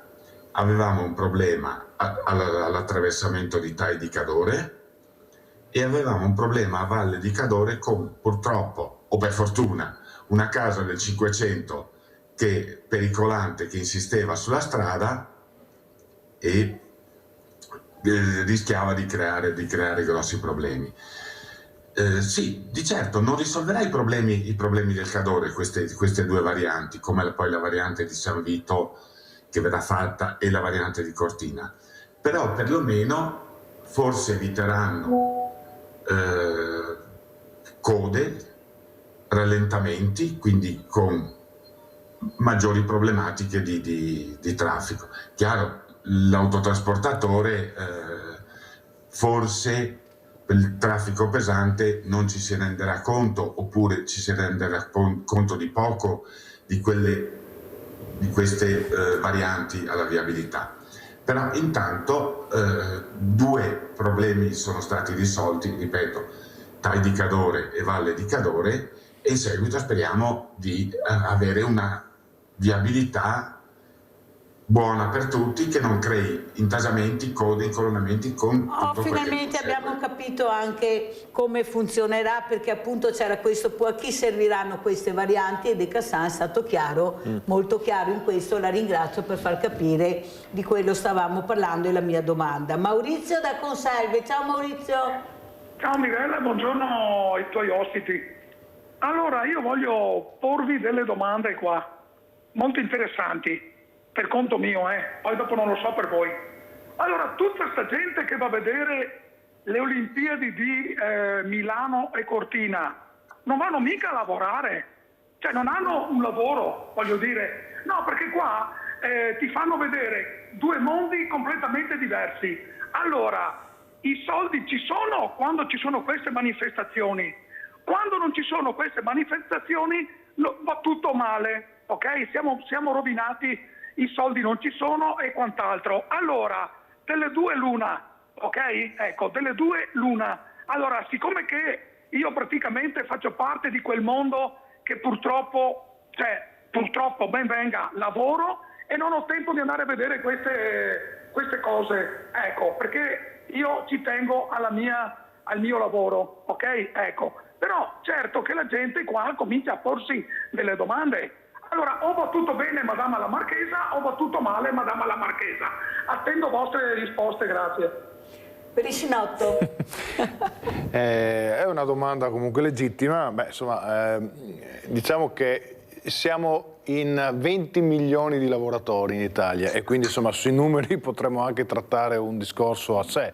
È ovvio che le persone che vanno lì sono due categorie, quelli che se le possono permettere e quelli che magari hanno risparmiato e si sono presi le ferie per andare lì, e comunque insomma si parla di probabilmente poche centinaia, no, neanche centinaia di migliaia, di qualche migliaio di persone, insomma, quindi non è quello lì, non può essere un quadro che può rappresentare l'andamento sociale né della ricchezza né della povertà. È ovvio che se ci sono, come è sempre stato, anche se succede, anche se le Olimpiadi le fanno in paesi molto più poveri dell'Italia, ovviamente un'occasione per attrarre gente, quindi queste sono le categorie. Certo, ci sono persone che se lo possono permettere a prescindere e che non hanno probabilmente bisogno di lavorare e vanno lì perché hanno anche magari la casa lì, e ci sono persone che magari hanno investito per diletto del denaro o del tempo per prendersi le ferie e andare lì. Certo, questo non può essere considerato come un quadro per poter fare un'indagine o una recensione di quello che è l'andamento economico nazionale, credo. Insomma, anche perché la dolce vita è sempre stata esistita, anche durante la guerra c'era chi faceva la dolce vita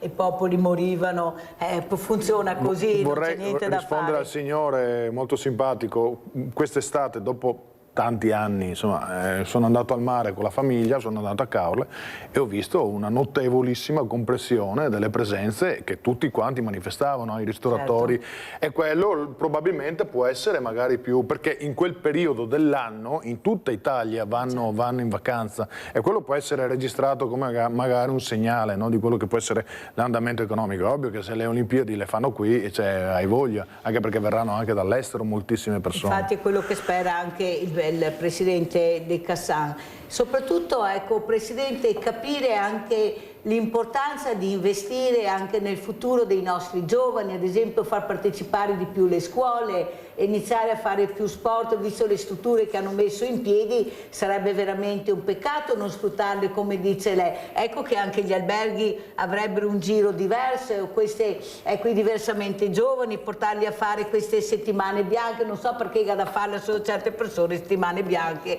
oppure come dice lui, qualcuno che si mette via i soldini, ma è dura perché con gli stipendi che ci sono, voglio mettere via 2 soldini per farle. Ecco, le settimane bianche, la settimana bianca come sta andando, Presidente? E chi sono le persone che vengono nei vostri alberghi? Siamo anche curiosi di capire chi frequenta queste attività. Poi una volta si diceva c'è tutta Roma che va in ferie a fare settimana bianca, c'è tutti romani, è vero?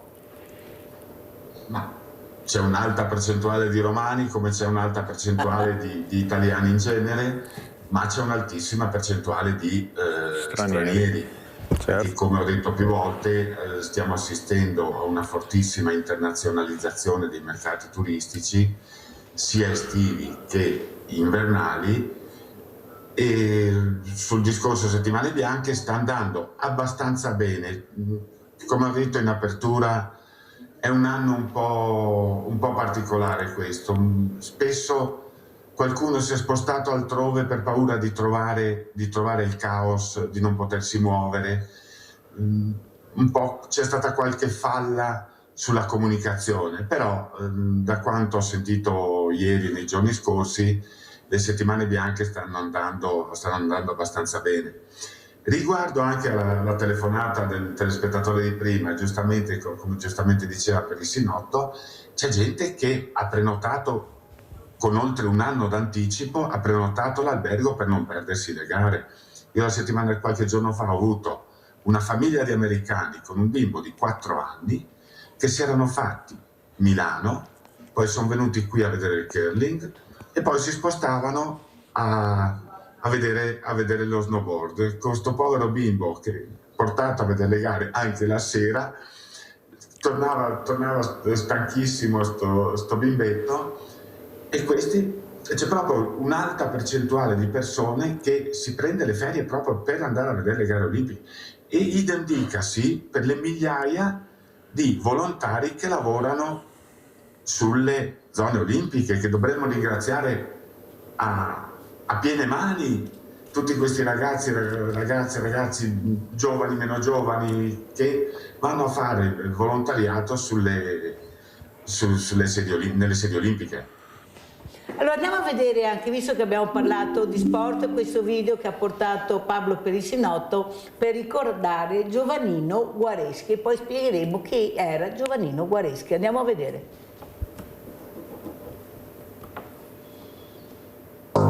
3, 2, 1, 0.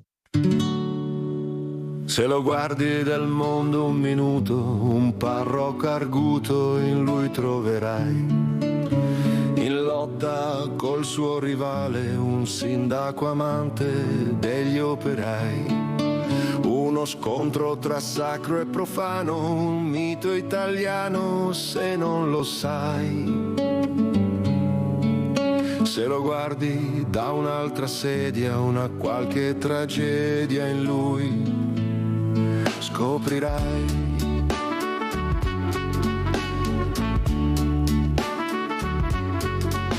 Se la senti vibrare la carta da rocca bianca comincerà un dialetto in quota parmense, una madre fervente monarchica, padre amico di un sindacalista, quasi una svista rivendicherà. Una mente sublime, vorace, persino capace di comicità. Giro tondo nella via, Giovannino guarda il fiume, quanto è tesa ancora quella fune. Per chi veste ipocrisia, questo mondo è cosa seria, che miseria se non c'è ironia.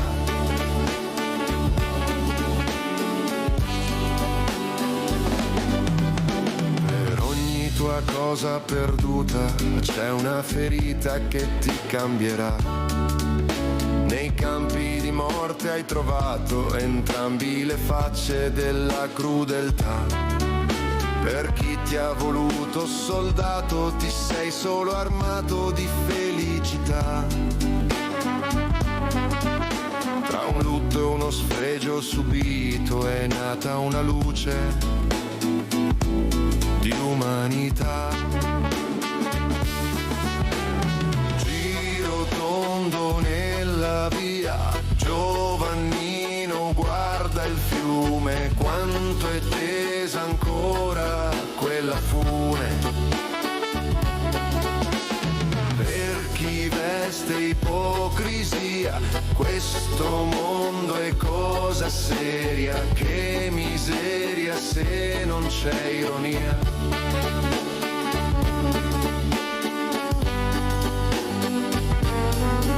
Se lo guardi dal piccolo mondo, giù nel profondo un sorriso nel cuore, Se lo guardi dal bordo del fiume, un mito, un costume con parole nuove. Guareschi che ci ha emozionato, ciò che sei stato ci consolerà. Se pace adesso hai trovato, ciò che hai lasciato, un sorriso di libertà.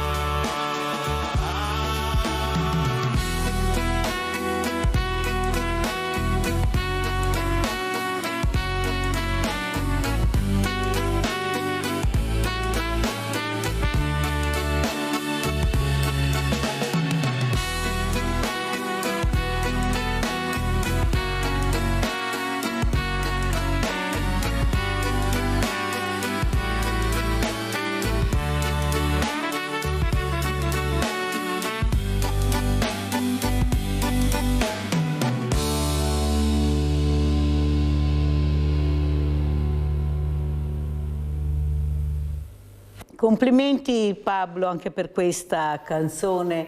Ecco, spieghiamo perché hai scritto questa canzone, chi era Giovannino Guareschi. Allora, da un libro di uno scrittore mottense di nome Emilio del Belbelluz, che mi ha fatto leggere un libro sulla storia di Giovannino Guareschi, che è il padre letterario di Don Camillo e Peppone. Ovviamente conosciamo tutti, insomma, questi due personaggi ostili uno con l'altro, che hanno contraddistinto, insomma, un'età cinematografica importantissima per il nostro paese.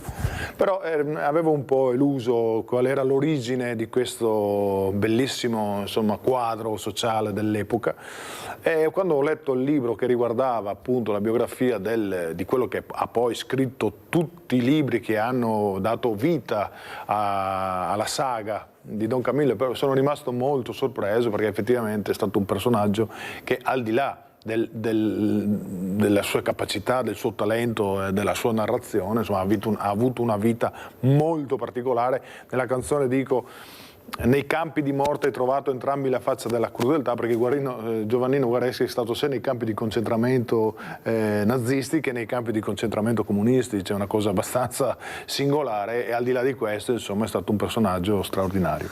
Soprattutto quell'importanza, ecco, di lasciare un segno, ecco, una storia, ecco, un libro, una storia, perché le radici poi alla fine di quello che c'è stato nel tuo territorio i ragazzi lo devono conoscere, lo devono sapere. Può farlo anche questa canzone, come hai detto tu, per far conoscere anche questi personaggi. Prego Pablo. Beh, sicuramente, sì, infatti io mi sono concentrato, questa volta ho fatto un disco al contrario, cioè ho cominciato canzone dopo canzone, storia dopo storia, e quindi a cimentarmi all'interno delle storie di vari tipi e raccontarle, quindi fare un video, fare la canzone, fare un video, aver ben presente quello che stavo raccontando, al di là di poi Guareschi, come anche la povera Chiara Gualzetti, che ha una storia particolare perché nasce da una conoscenza, poi nasce da una relazione che ho fatto personalmente su chi è stata Chiara, su quello che gli è successo, come adesso per ultimo sto andando a ricostruire la storia di Primo Carnera. Io sono di origine friulana e Primo Carnera secondo me è un personaggio da scoprire, perché è stato uno degli sportivi che è nato veramente dalla miseria più totale. Lui era di Sequalse, tanto che a 10 anni, figuriamoci, siccome aveva una forma fisica importante, è andato a lavorare in Francia a 10 anni, perché al tempo non è che guardavano la carta d'identità, guardavano la stazza fisica. Se eri predisposto per andare a fare i lavori pesanti, potevi andare tranquillamente a lavorare anche se eri un bambino, cosa che Primo Carnera. E io con la mia canzone racconto quella storia lì, perché ed è una cosa che, siccome penso, quando io vivo delle emozioni così forti, quando entro dentro la storia delle persone e vivo delle emozioni così forti, è quello che vorrei trasmettere, non tanto la musica, non tanto diciamo quello che vorrei trasmettere, quindi anche la curiosità di scoprire dei personaggi. E l'emozione anche, sì, no? l'emozione, insomma, di scoprire dei personaggi. Allora adesso andiamo a Belluno, prima di salutare il presidente De Cassà, andiamo a vedere Vivo Bene Experience.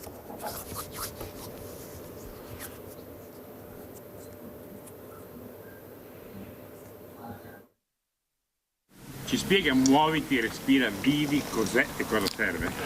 Beh, è il messaggio in qualche modo è chiaro, è collegato al contesto olimpico, un contesto nel quale si respira in maniera a volte anche impegnativa e affannosa, si vive il massimo del livello della propria performance e della propria esistenza, basta guardare le facce dei ragazzi che fanno le gare per capirlo, e ci si muove ovviamente, ci si muove a un livello professionale straordinario.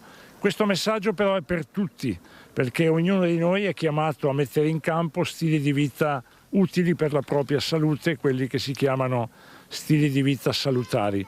Muoviti, respira, vivi. È quello che leggeranno le persone che entreranno a Belluno nel Parco Bologna, trovandovi questo padiglione mobile attrezzato in 2 locali molto diversi. Lo scopo è quello di educare il cittadino a stili di vita migliori, più sani, aumentando la consapevolezza delle cose che fanno bene e di quelle che danneggiano l'organismo, a partire da, anche se può sembrare banale, un uso corretto delle creme solari, perché per esempio la neve che in questi giorni ricopre le nostre montagne riflette molto di più dell'acqua del mare e diventa facile scottarsi. Ha la funzione di proporsi alla popolazione che transita per questo parco nel cuore della città olimpica, Belluno, dopo il primo passaggio a Venezia e l'ultimo passaggio a Verona, altra città olimpica, per raccomandare quelli che sono i contenuti di queste 3 parole, ma anche i contenuti più espliciti interni a questo laboratorio immersivo. Allora, Walter De Cassan, come ci saluta? Non manca niente, basta avere la voglia, la disponibilità, diciamo, anche economica, però dopo le Olimpiadi dovremmo trovare altre soluzioni, forse unendo le forze, far diventare questo villaggio delle associazioni che io ho cercato di mettere in piedi, un villaggio itinerante che possa portare benessere, respiro, staccare la spina anche a quelli che non hanno potuto partecipare magari a queste Olimpiadi, perché con tutti i soldi che sono stati spesi spero che il dopo arrivi anche per altre persone e fare altri modi di vivere anche la montagna, di respirare la montagna. Prego De Cassan, anche magari con costi degli alberghi diversi naturalmente. Cosa costa l'albergo nelle Olimpiadi? È aumentata molto la cifra oppure le cifre che erano sono rimaste tali, De Cassan? Allora, sulla questione prezzi è stata fatta un po' di, tra virgolette, confusione. Allora sì, ci sono stati inizialmente degli aumenti, ma lo trovo anche giusto. Dipende, tutto anche lì dipende, anche nel nostro settore, dalla legge di base della domanda e dell'offerta. Cresce la domanda, cresce il prezzo e viceversa. Sì, inizialmente alcuni, specialmente però sull'extra alberghiero più che sull'alberghiero, ho notato delle crescite di prezzi molto, molto più forti. Poi in seguito col passare del tempo è chiaro, se uno vede che non vende, cala di prezzo fino a tornare a quel prezzo minimo di base che permetta la redditività dell'azienda. Comunque sulla questione eredità dovremmo riuscire a sfruttare al massimo l'eredità di questo evento mondiale, planetario, perché c'è poco da discutere. Le Olimpiadi sono un evento mondiale. Viene in mente il dettaglio non insignificante del Brasile che vince per la prima volta nella storia una medaglia alle Olimpiadi invernali, fossero quelle estive, dici vabbè, ci sta. Però il Brasile che vince una medaglia alle Olimpiadi invernali non è proprio la cosa più semplice di questo mondo. E dovremo approfittare anche di questo ambiente naturale che abbiamo attorno, che alla fine siamo sempre tra le montagne più belle del mondo, c'è poco da discutere. Senta De Cassan, io ho invitato non a caso Pablo Perissinotto questa mattina, come faccio tutte le mattine, per cercare di fare squadra. Cosa le chiedo questa mattina, De Cassan?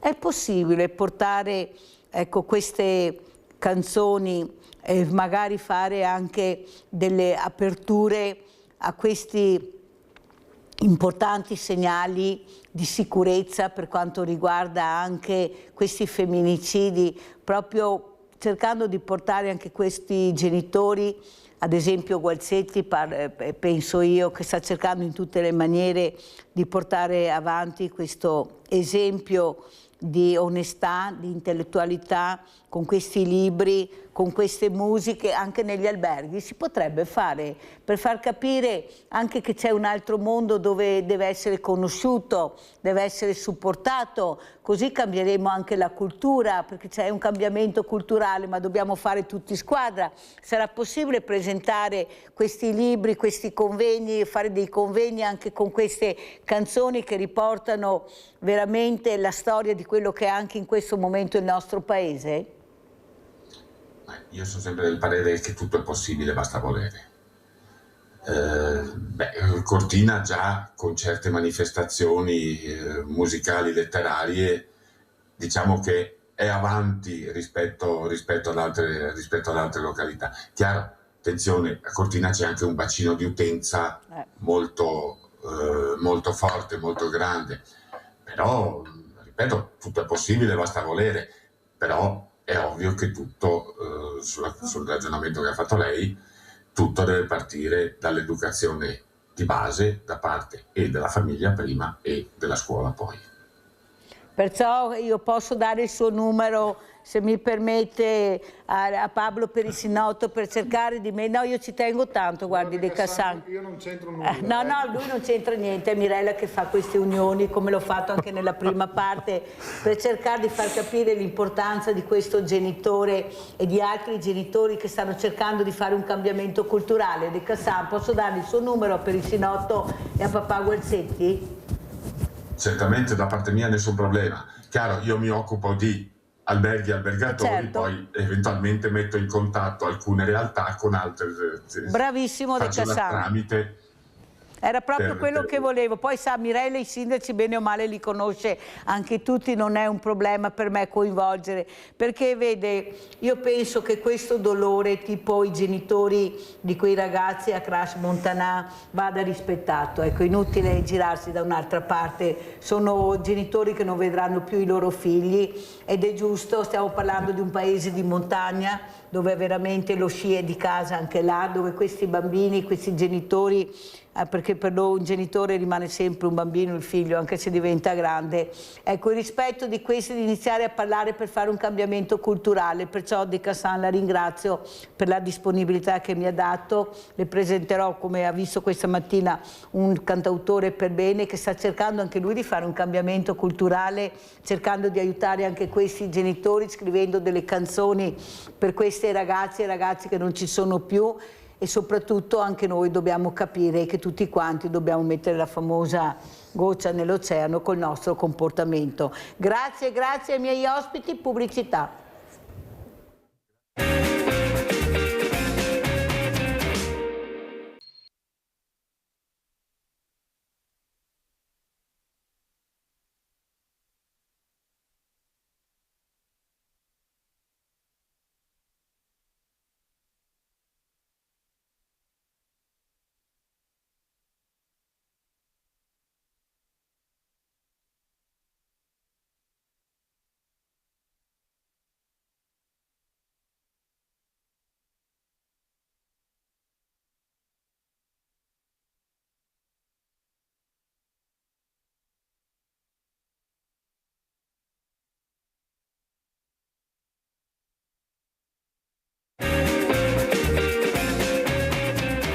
Vi presento due graditissime ospite, due donne, non a caso. Elisabetta Rizzetto, Presidente Associazione Amici di San Patrignano, grazie veramente Elisabetta di essere qui, e grazie anche a Cristina Del Col, farà una testimonianza, che è socia di questa associazione. Grazie Cristina per metterci la faccia, io apprezzo veramente un rispetto enorme per quelle che, nonostante queste vicissitudini terribili, questi percorsi distruttivi anche, questi genitori si mettono in prima linea. Prima ho raccontato, mi piacerebbe farlo conoscere, cerco anche di organizzare un qualcosa con questo genitore, papà Gualzetti, che ha visto l'unica figlia, 14enne, massacrata di botte e uccisa dal suo amichetto, che dopo averla uccisa le ha sfigurato il volto a pedate, figlia unica,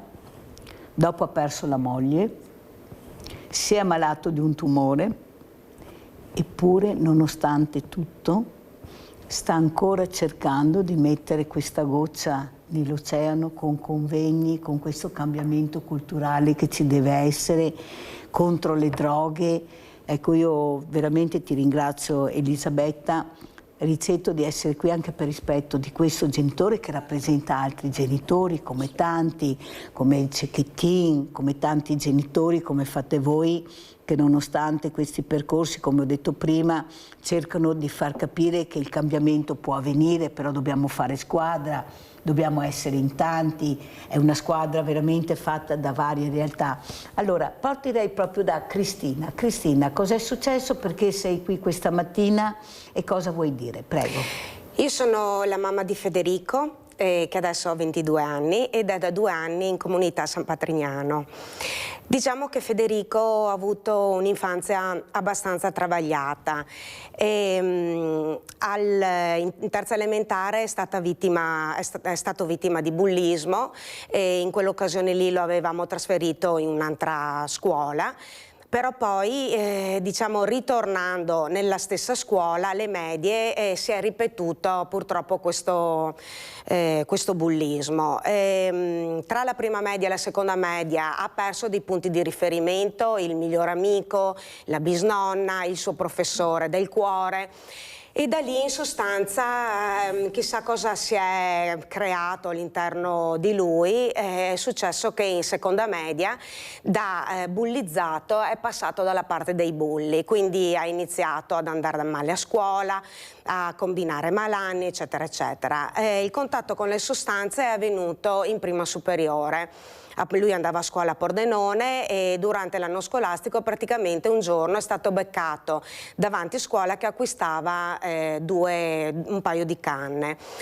È stato subito logicamente portato in questura, da lì noi genitori abbiamo cercato di fargli fare un percorso da uno psicologo, anche se precedentemente c'era andato, però lui ormai aveva tirato su un muro, non voleva più farsi aiutare, si era chiuso in se stesso e è stato veramente come lottare già con un mostro, perché si era già presentato questo problema.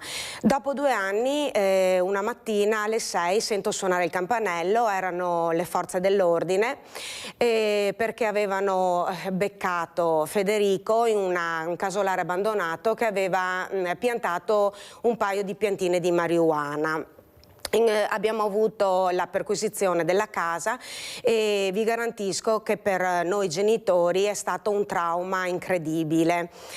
Anche una violenza, ma da lì abbiamo capito ancora maggiormente della gravità. Poi è arrivato il Covid. Il Covid sembrava che tutto si fosse calmato, in realtà c'era qualcosa che bolliva sotto. Passa il primo anno, viene il secondo anno, quindi nel 2021. La fidanzata del mio primogenito mi viene a dire che aveva sentito delle voci in giro poco belle di Federico, che in sostanza fumava eroina. Noi avevamo visto che Federico dormiva, che era assente, anche parlando con gli insegnanti. Federico faceva la quarta superiore, che era assente, che andava spesso al bagno, che si addormentava. E niente, da lì siamo subito stati pervasi da questo senso di vergogna, che è la prima cosa che accomuna, polvere sotto il tappeto. Esattamente, che accomuna tutti i genitori che piombano in questa situazione. Cosa ho fatto? Non ne ho parlato con nessuno, abbiamo subito riunito la famiglia e Federico, tra le lacrime, ci ha detto che era vero e che non era più capace di tornare indietro. Ecco qua che arriva Elisabetta Rizzetto con l'associazione. Ecco, anche Elisabetta ha raccontato, per chi non lo conoscesse, ma adesso lo dirà anche lei, un percorso distruttivo, perché per un genitore, come dice giustamente Cristina, quando forse apri gli occhi, che prima magari non volevi vedere, come diceva Elisabetta, non volevi sentire, perché impegnava questo, vuol dire che qualcosa era fallito come famiglia. Questo è il grande problema, a mio avviso, che abbiamo. Quando c'è un fallimento fai fatica ad ammetterlo, è come la famiglia dei diversamente agili, come li chiamo io. Quando nasce un disabile fai fatica subito ad accettarlo, ci vuole un grande amore, un grande coinvolgimento per portare a questa gravidanza che abbia un senso anche in futuro. Elisabetta Rizzetto, intanto grazie per quello che fai con questa associazione, ma soprattutto per avere un punto di appoggio a questi genitori che si trovano completamente sconquassati. Voi pensate, ecco, all'improvviso capire che non sarà più la famiglia che avevi, la famiglia del mulino bianco, io la chiamo, che non esiste per me, Cristina, ma soprattutto capire che ci saranno dei cambiamenti importanti nella tua vita, non sarà più la vita di prima, però avere un punto d'appoggio è fondamentale. Non sono sola, c'è qualcuno che ha provato quello che provo io e può darmi una mano. Prego Elisabetta. Certo, io intanto ti ringrazio, saluto anche gli spettatori, sono venuta diverse volte, la mia testimonianza la conosce parecchia gente, sono 30 anni che sono praticamente in prima linea. E mio figlio appunto aveva avuto anche lui, giovane come Federico, problemi di tossicodipendenza e fortunatamente abbiamo trovato anche noi a suo tempo questa associazione e da là è partita tutta la mia missione. E sono felice di essere qui ogni volta perché tanta gente non conosce la nostra esistenza. Guardiamo anche le immagini per cortesia che ha mandato Elisabetta, grazie. Prego. Perciò sono proprio felice perché, ripeto, tanta gente non ci conosce, essendo una trasmissione così vista, così visitata. Può essere di aiuto a tante famiglie, a tanti genitori che non sanno che trovarsi soli è una sofferenza pesantissima. Trovare invece qualcuno che parla la stessa lingua, che ti sostiene, è fondamentale. E perciò io invito proprio senza vergogna, senza pudore di contattarci. Siamo nei siti di San Patrignano, il nostro sito. La nostra associazione è Amici di San Patrignano Treviso. Cosa stiamo vedendo, Elisabetta? Qui stiamo vedendo la comunità di San Patrignano. Perfetto. La comunità di San Patrignano, perché San Patrignano? Perché San Patrignano praticamente è stata la mia casa, è stato il primo posto dove mi sono rivolta a chiedere una mano per mio figlio e lì ogni volta che arrivo ho tutti questi ragazzi ovviamente che inseriamo. E questo ci danno la forza perché è un impegno non indifferente, è una responsabilità enorme. Conquistare questi ragazzi che non hanno più voglia di vivere è una fatica che... Senti Elisabetta Rizzetto, lo dico anche a Cristina, quanto importante invece è cominciare a far diventare questi ragazzi protagonisti, inserendoli in una società anche molto chiusa. Ecco, io quando sento dire ho paura di questi ragazzi diversamente giovani, non esco perché trovo questi gruppetti, non so mai chi siano, cosa mi possono fare.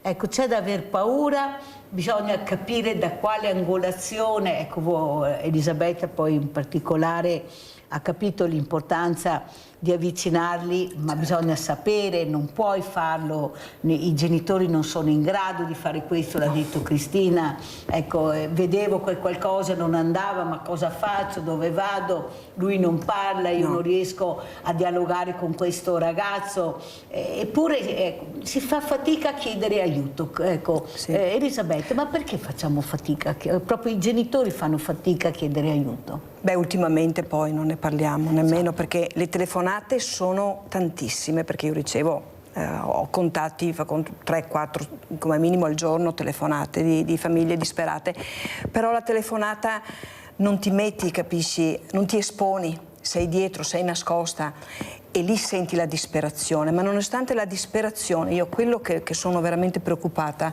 Mirella, ne parlavamo anche prima, è questa aggressività di questi ragazzi che la famiglia non riesce a gestire.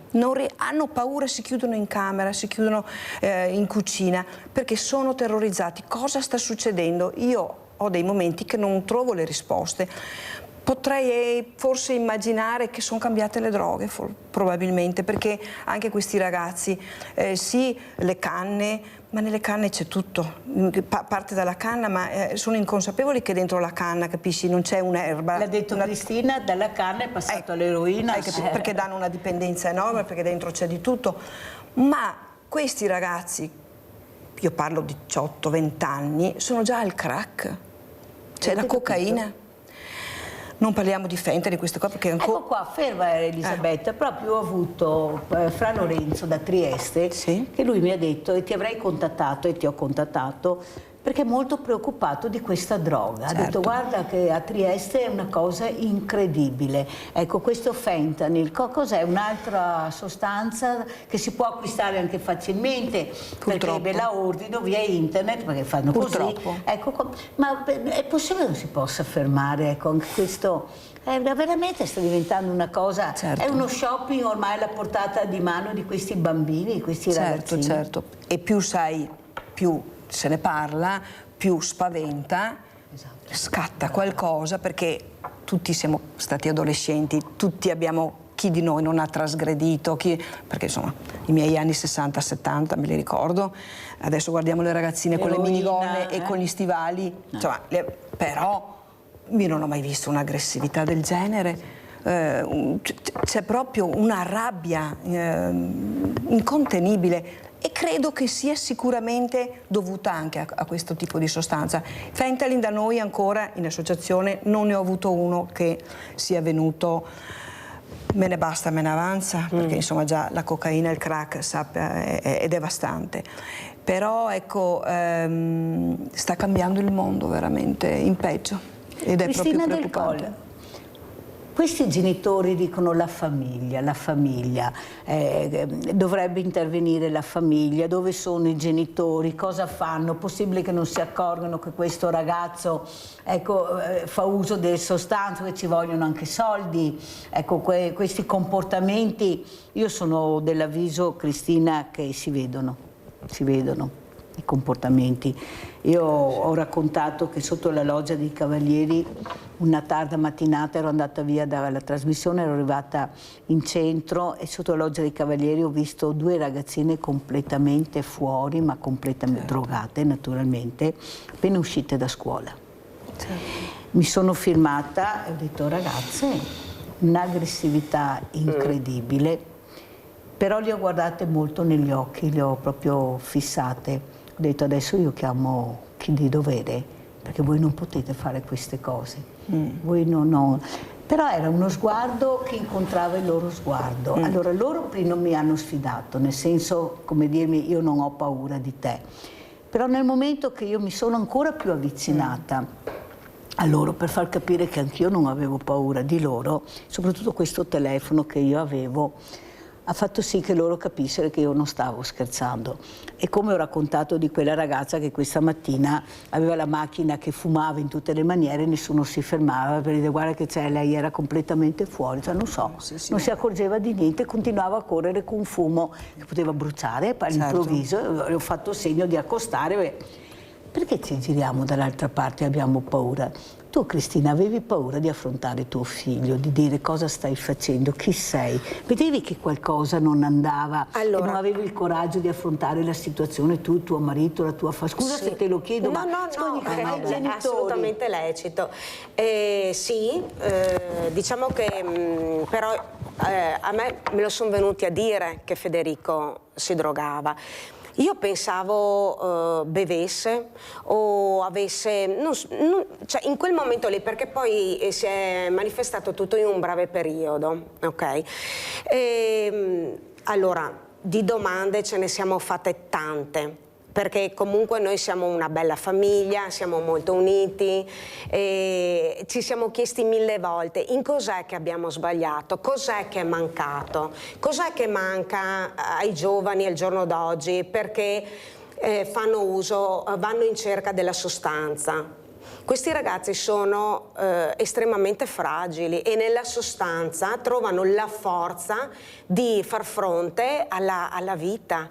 Purtroppo però non si rendono conto che la vita se la stanno rovinando. E la rovinano anche ai familiari. E la rovinano anche i familiari. Nel momento in cui noi ce ne siamo accorti era ormai troppo tardi. Perché quando si mette il naso dentro non si torna più indietro, il passo indietro non si riesce più a fare. Federico, in quel giorno lì che me lo ricordo benissimo, che eravamo tutti seduti a tavola, tra le lacrime ci ha detto: io non riesco più a tornare indietro. Ed è lì che abbiamo contattato l'associazione e ci siamo rivolti alla comunità.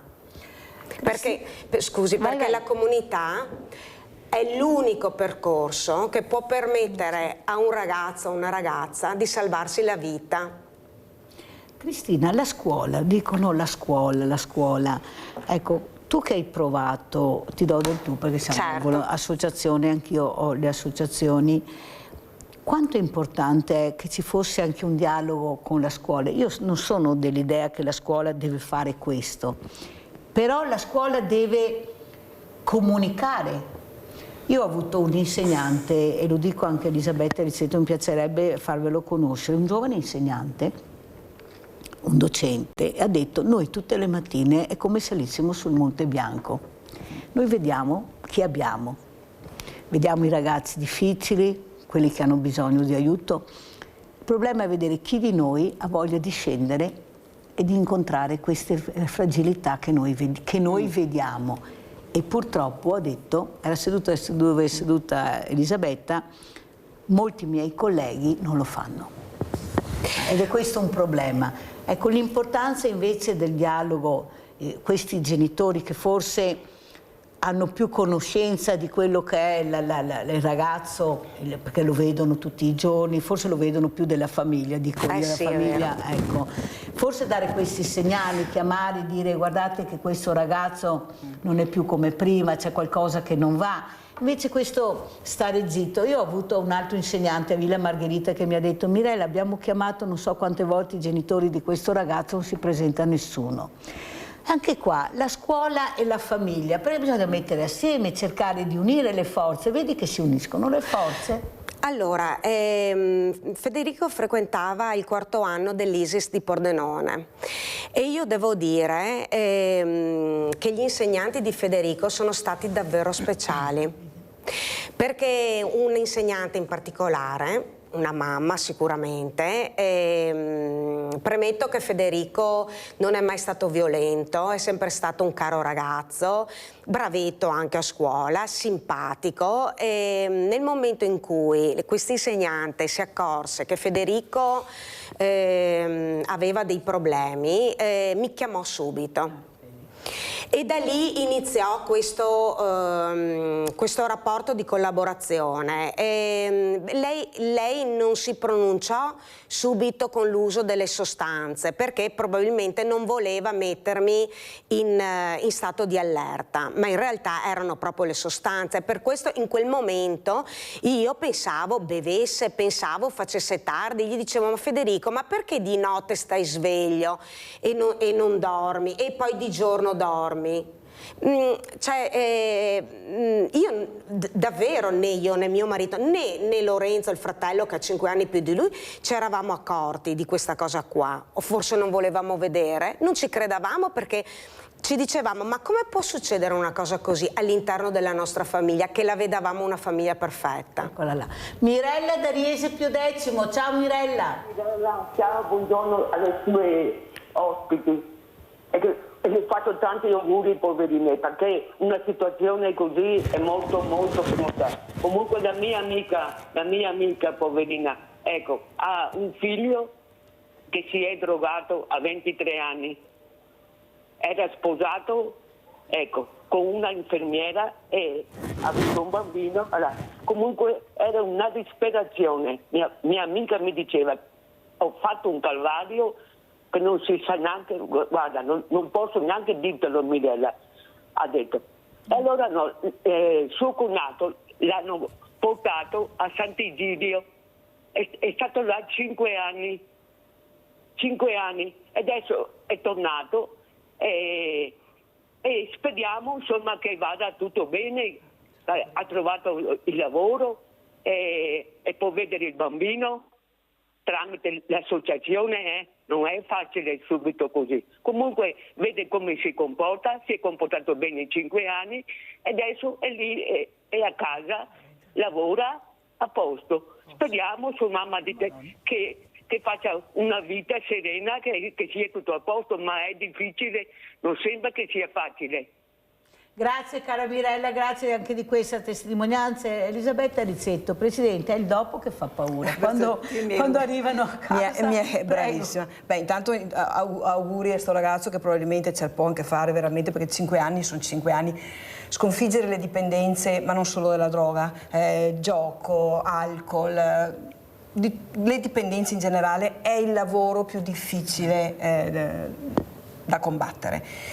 Più tempo si sta lontani, più in un contesto di protezione si sta, meglio è, perché la corteccia cerebrale, perché insomma c'è tutta questa pulizia di questo demone che ha invaso praticamente cuore, non ci sono emozioni, ti cancella tutto. Perché tanto spesso e volentieri diciamo ma come con la moglie, con un bambino e ancora va a drogarsi, oppure una mamma che si prostituisce per comprarsi la droga. E la droga spegne le emozioni, cioè sei un sacco vuoto, no? E allora io dico però, ok, il percorso è d'obbligo, più ci stanno meglio è, ma la vera comunità è dopo saper affrontare la vita fuori, perché non puoi stare per sempre in una bolla, no? In una bolla protetta, bisogna imparare ad affrontare la vita senza sostanze. Ma le auguriamo ovviamente. Quanto dura Elisabetta? Mi sembra facile tirarsi fuori, ma non mi drogo più, calma. Com'è la situazione? Io ho parecchi ragazzi, devo dirlo purtroppo, che ricadono nonostante abbiano fatto un percorso importante. Ma credo che questi ragazzi che ricadono non abbiano, nonostante siano stati in una struttura protetta, non siano andati al cuore del problema, perché la droga, bisogna, Mirella, rendersi conto che è una conseguenza di un disagio. Io che li sento i ragazzi, perché li raccolgo dal primo momento che sono disperati e che riesco a far sì che si aprano con me, che mi raccontino, dentro c'è cose che un genitore neanche immagina, perché c'è stata o la ragazza o il ragazzo che ha avuto abusi in famiglia, da un parente, c'è bullismo, c'è di tutto e loro con la droga si anestetizzano, no? Noi siamo quelli che soffriamo di più, perché loro sono anestetizzati, il dolore non lo sentono finché si drogano. Ecco perché quando smettono di drogarsi stanno male. Eccola, questa è l'astinenza, no? Non star male neanche perché mancanza, perché proprio non ce la fanno.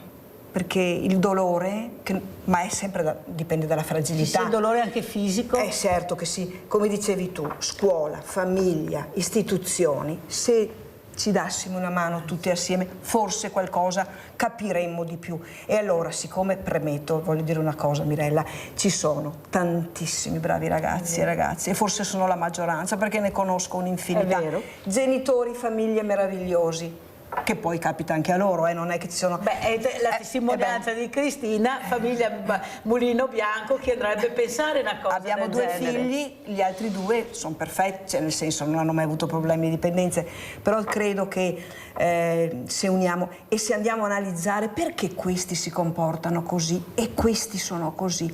Ma non pensi che forse l'attenzione, è vero che anche una volta c'era, noi siamo vissute con ai tempi dove c'era la cocaina, l'eroina, specialmente l'eroina, ecco, la marijuana, c'erano queste sostanze, la coca un po' meno, era l'eroina che pestava fortissimo.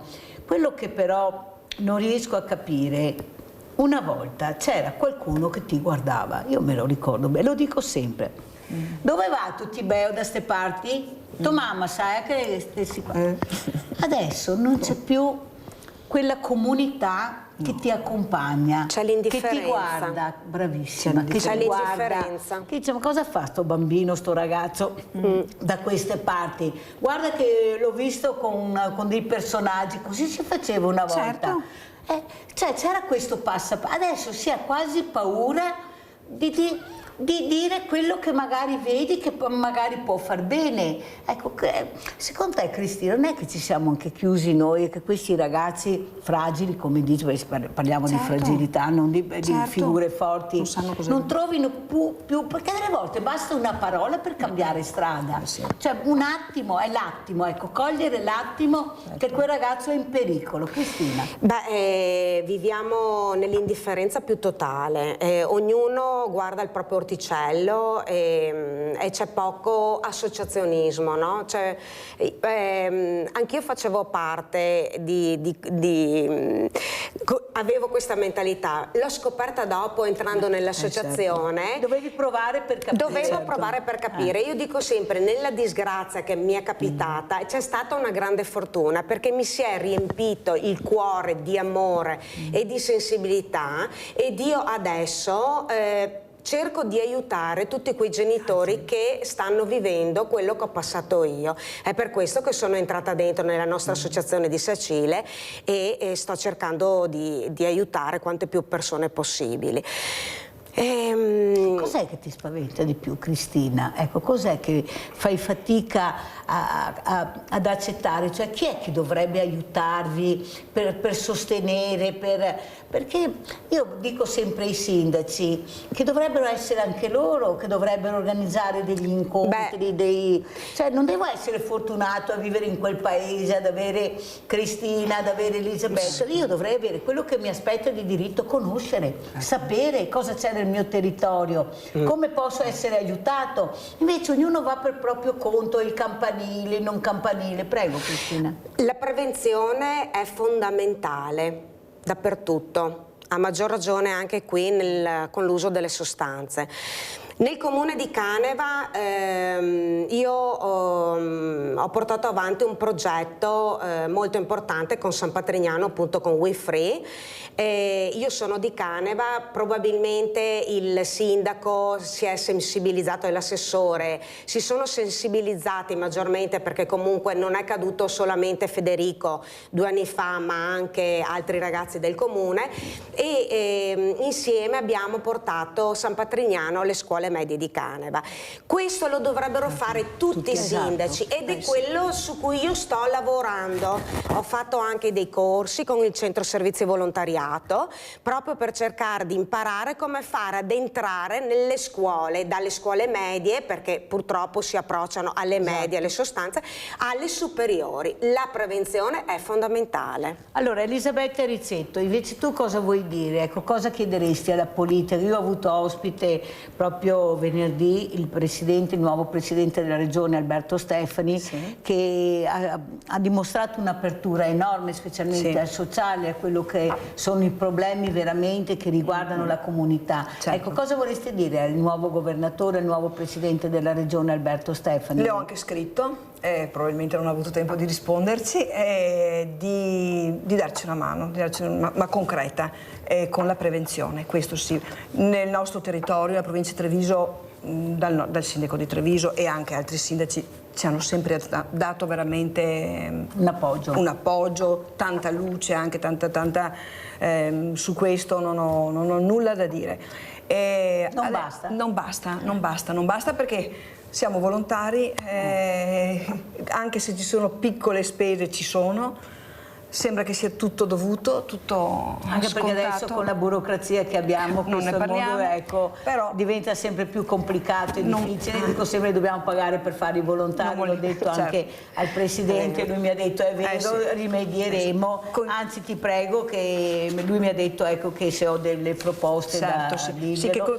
Che coinvolga soprattutto famiglie e scuola soprattutto, perché anche lì vedo che le cose stanno cambiando, Mirella, perché allora questi ragazzi probabilmente, sai, non sono stati abituati né al dolore né alle fatiche, e la prima difficoltà che trovano li vedi che sono proprio sono piccoli, non sono cresciuti, fragilissimi. Allora dico, se aiutando la famiglia, ci siamo noi, un sostegno, ci sono le istituzioni, c'è la scuola, ti dico velocemente una cosa, abbiamo appena fatto WeFree anche noi qui a Treviso all'Istituto Fermi, 350 ragazzi, con questi 2 ragazzi che portavano la loro testimonianza, che di solito rimani con la pelle d'oca ad ascoltarli, perché sono ragazzi giovani che dicono ai ragazzi delle scuole, agli studenti, ragazzi non rischiate, cioè, le spiegano. Come hai visto questo ascolto da parte di... Una cosa vergognosa, una cosa di indifferenza. Non dovrei dirlo, ma io sinceramente mi sono alzata e ho detto ai docenti, ma com'è possibile? Una volta ci portavano anche in una semplice gita, avevamo paura a girarsi, perché sapevamo che c'era una punizione, a casa sapevamo che c'era una punizione, non dico di essere, ma siamo passati, capisci, da un estremo all'altro. Ma guarda Elisabetta, scusa, facciamo la parentesi anche alla Cristina. Infatti io quando sento queste associazioni che mi dicono, perché qua le invito tutte, certo, proprio tutte, lo so, e sono attenti, questi ragazzi sensibili piangono, dico non me la racconta mica giusta, siccome io sono andata anch'io nelle scuole. Allora, tanto non mi sono seduta sulla scrivania, ma mi sono seduta in mezzo a loro. Anch'io.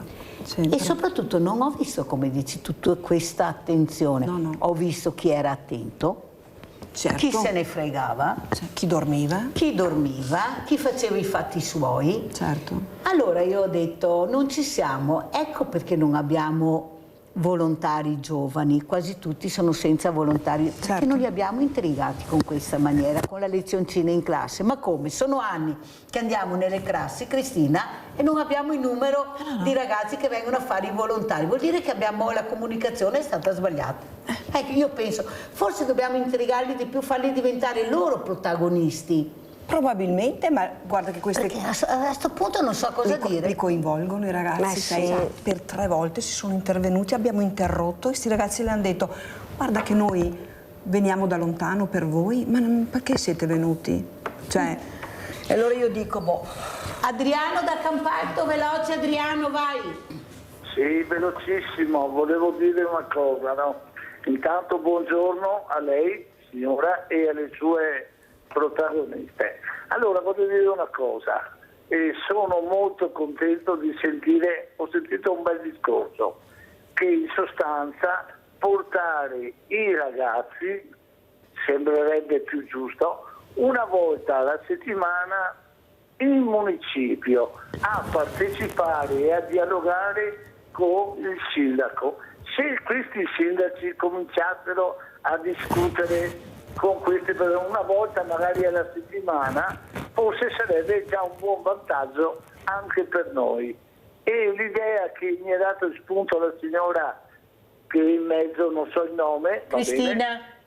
Cristina, è stata una cosa bellissima. Dovreste pubblicizzare un po' di più questo discorso, perché la colpa non è nostra, noi siamo persone anche troppo serie, lavorative per gli altri, però abbiamo che non siamo ascoltati dai politici, come dici tu, Mirella, hai capito? Allora portiamo noi i ragazzi una volta alla settimana a avere un'assemblea con il sindaco, discutere di certi problemi, forse cominciamo a cambiare. Grazie Adriano, devo chiudere, non so quanto mi manca, lo chiedo alla regia che non lo so per capire quanto devo proseguire. Allora, Cristina e Elisabetta, questa telefonata fa capire molte cose, nel senso che hanno bisogno della figura istituzionale. Qual è la figura istituzionale più vicina? Non ha detto né il Presidente della Regione né la Premier Meloni, ma ha detto il Sindaco. Ecco, questa figura centrale che è conosciuta e soprattutto apprezzata dalle persone. Forse dovreste andare nei municipi, non so, a questo punto. Io ci ho provato tanto, però appunto come ho detto prima, a Caneva ci sono riuscita, forse perché il sindaco era un po' più sensibile. Nei comuni limitrofi sto facendo tanta fatica. Ma fatica perché non vogliono ascoltare, perché non è che non hanno tempo. Capisco che il sindaco con tutti gli impegni magari per loro non è una priorità, non si rendono conto del disagio che c'è in tutti i paesi, perché c'è ovunque il problema. Secondo me questa cosa, ma stanno adesso, secondo me, hanno paura, cominciano ad avere, perché è la luce del sole, ragazzi. Guarda cosa sta succedendo. Guardiamoci attorno, Sì. Guarda, credo, Treviso, cosa è successo? Qualche anno fa, ma sono ragazzi, adesso comincia a diventare veramente un problema. un grande Sono problema, d'accordo, è una sono priorità. d'accordo, Sì. Elisabetta, con quale messaggio ci saluti? Cosa vuoi dire?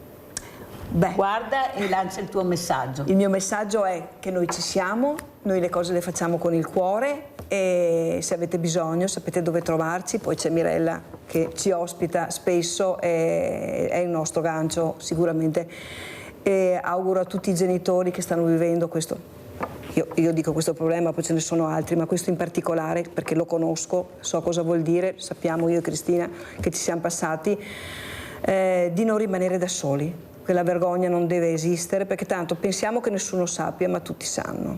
Esponiamoci, venite da noi che avete sicuramente un grande supporto e un aiuto sincero. Buona giornata a tutti.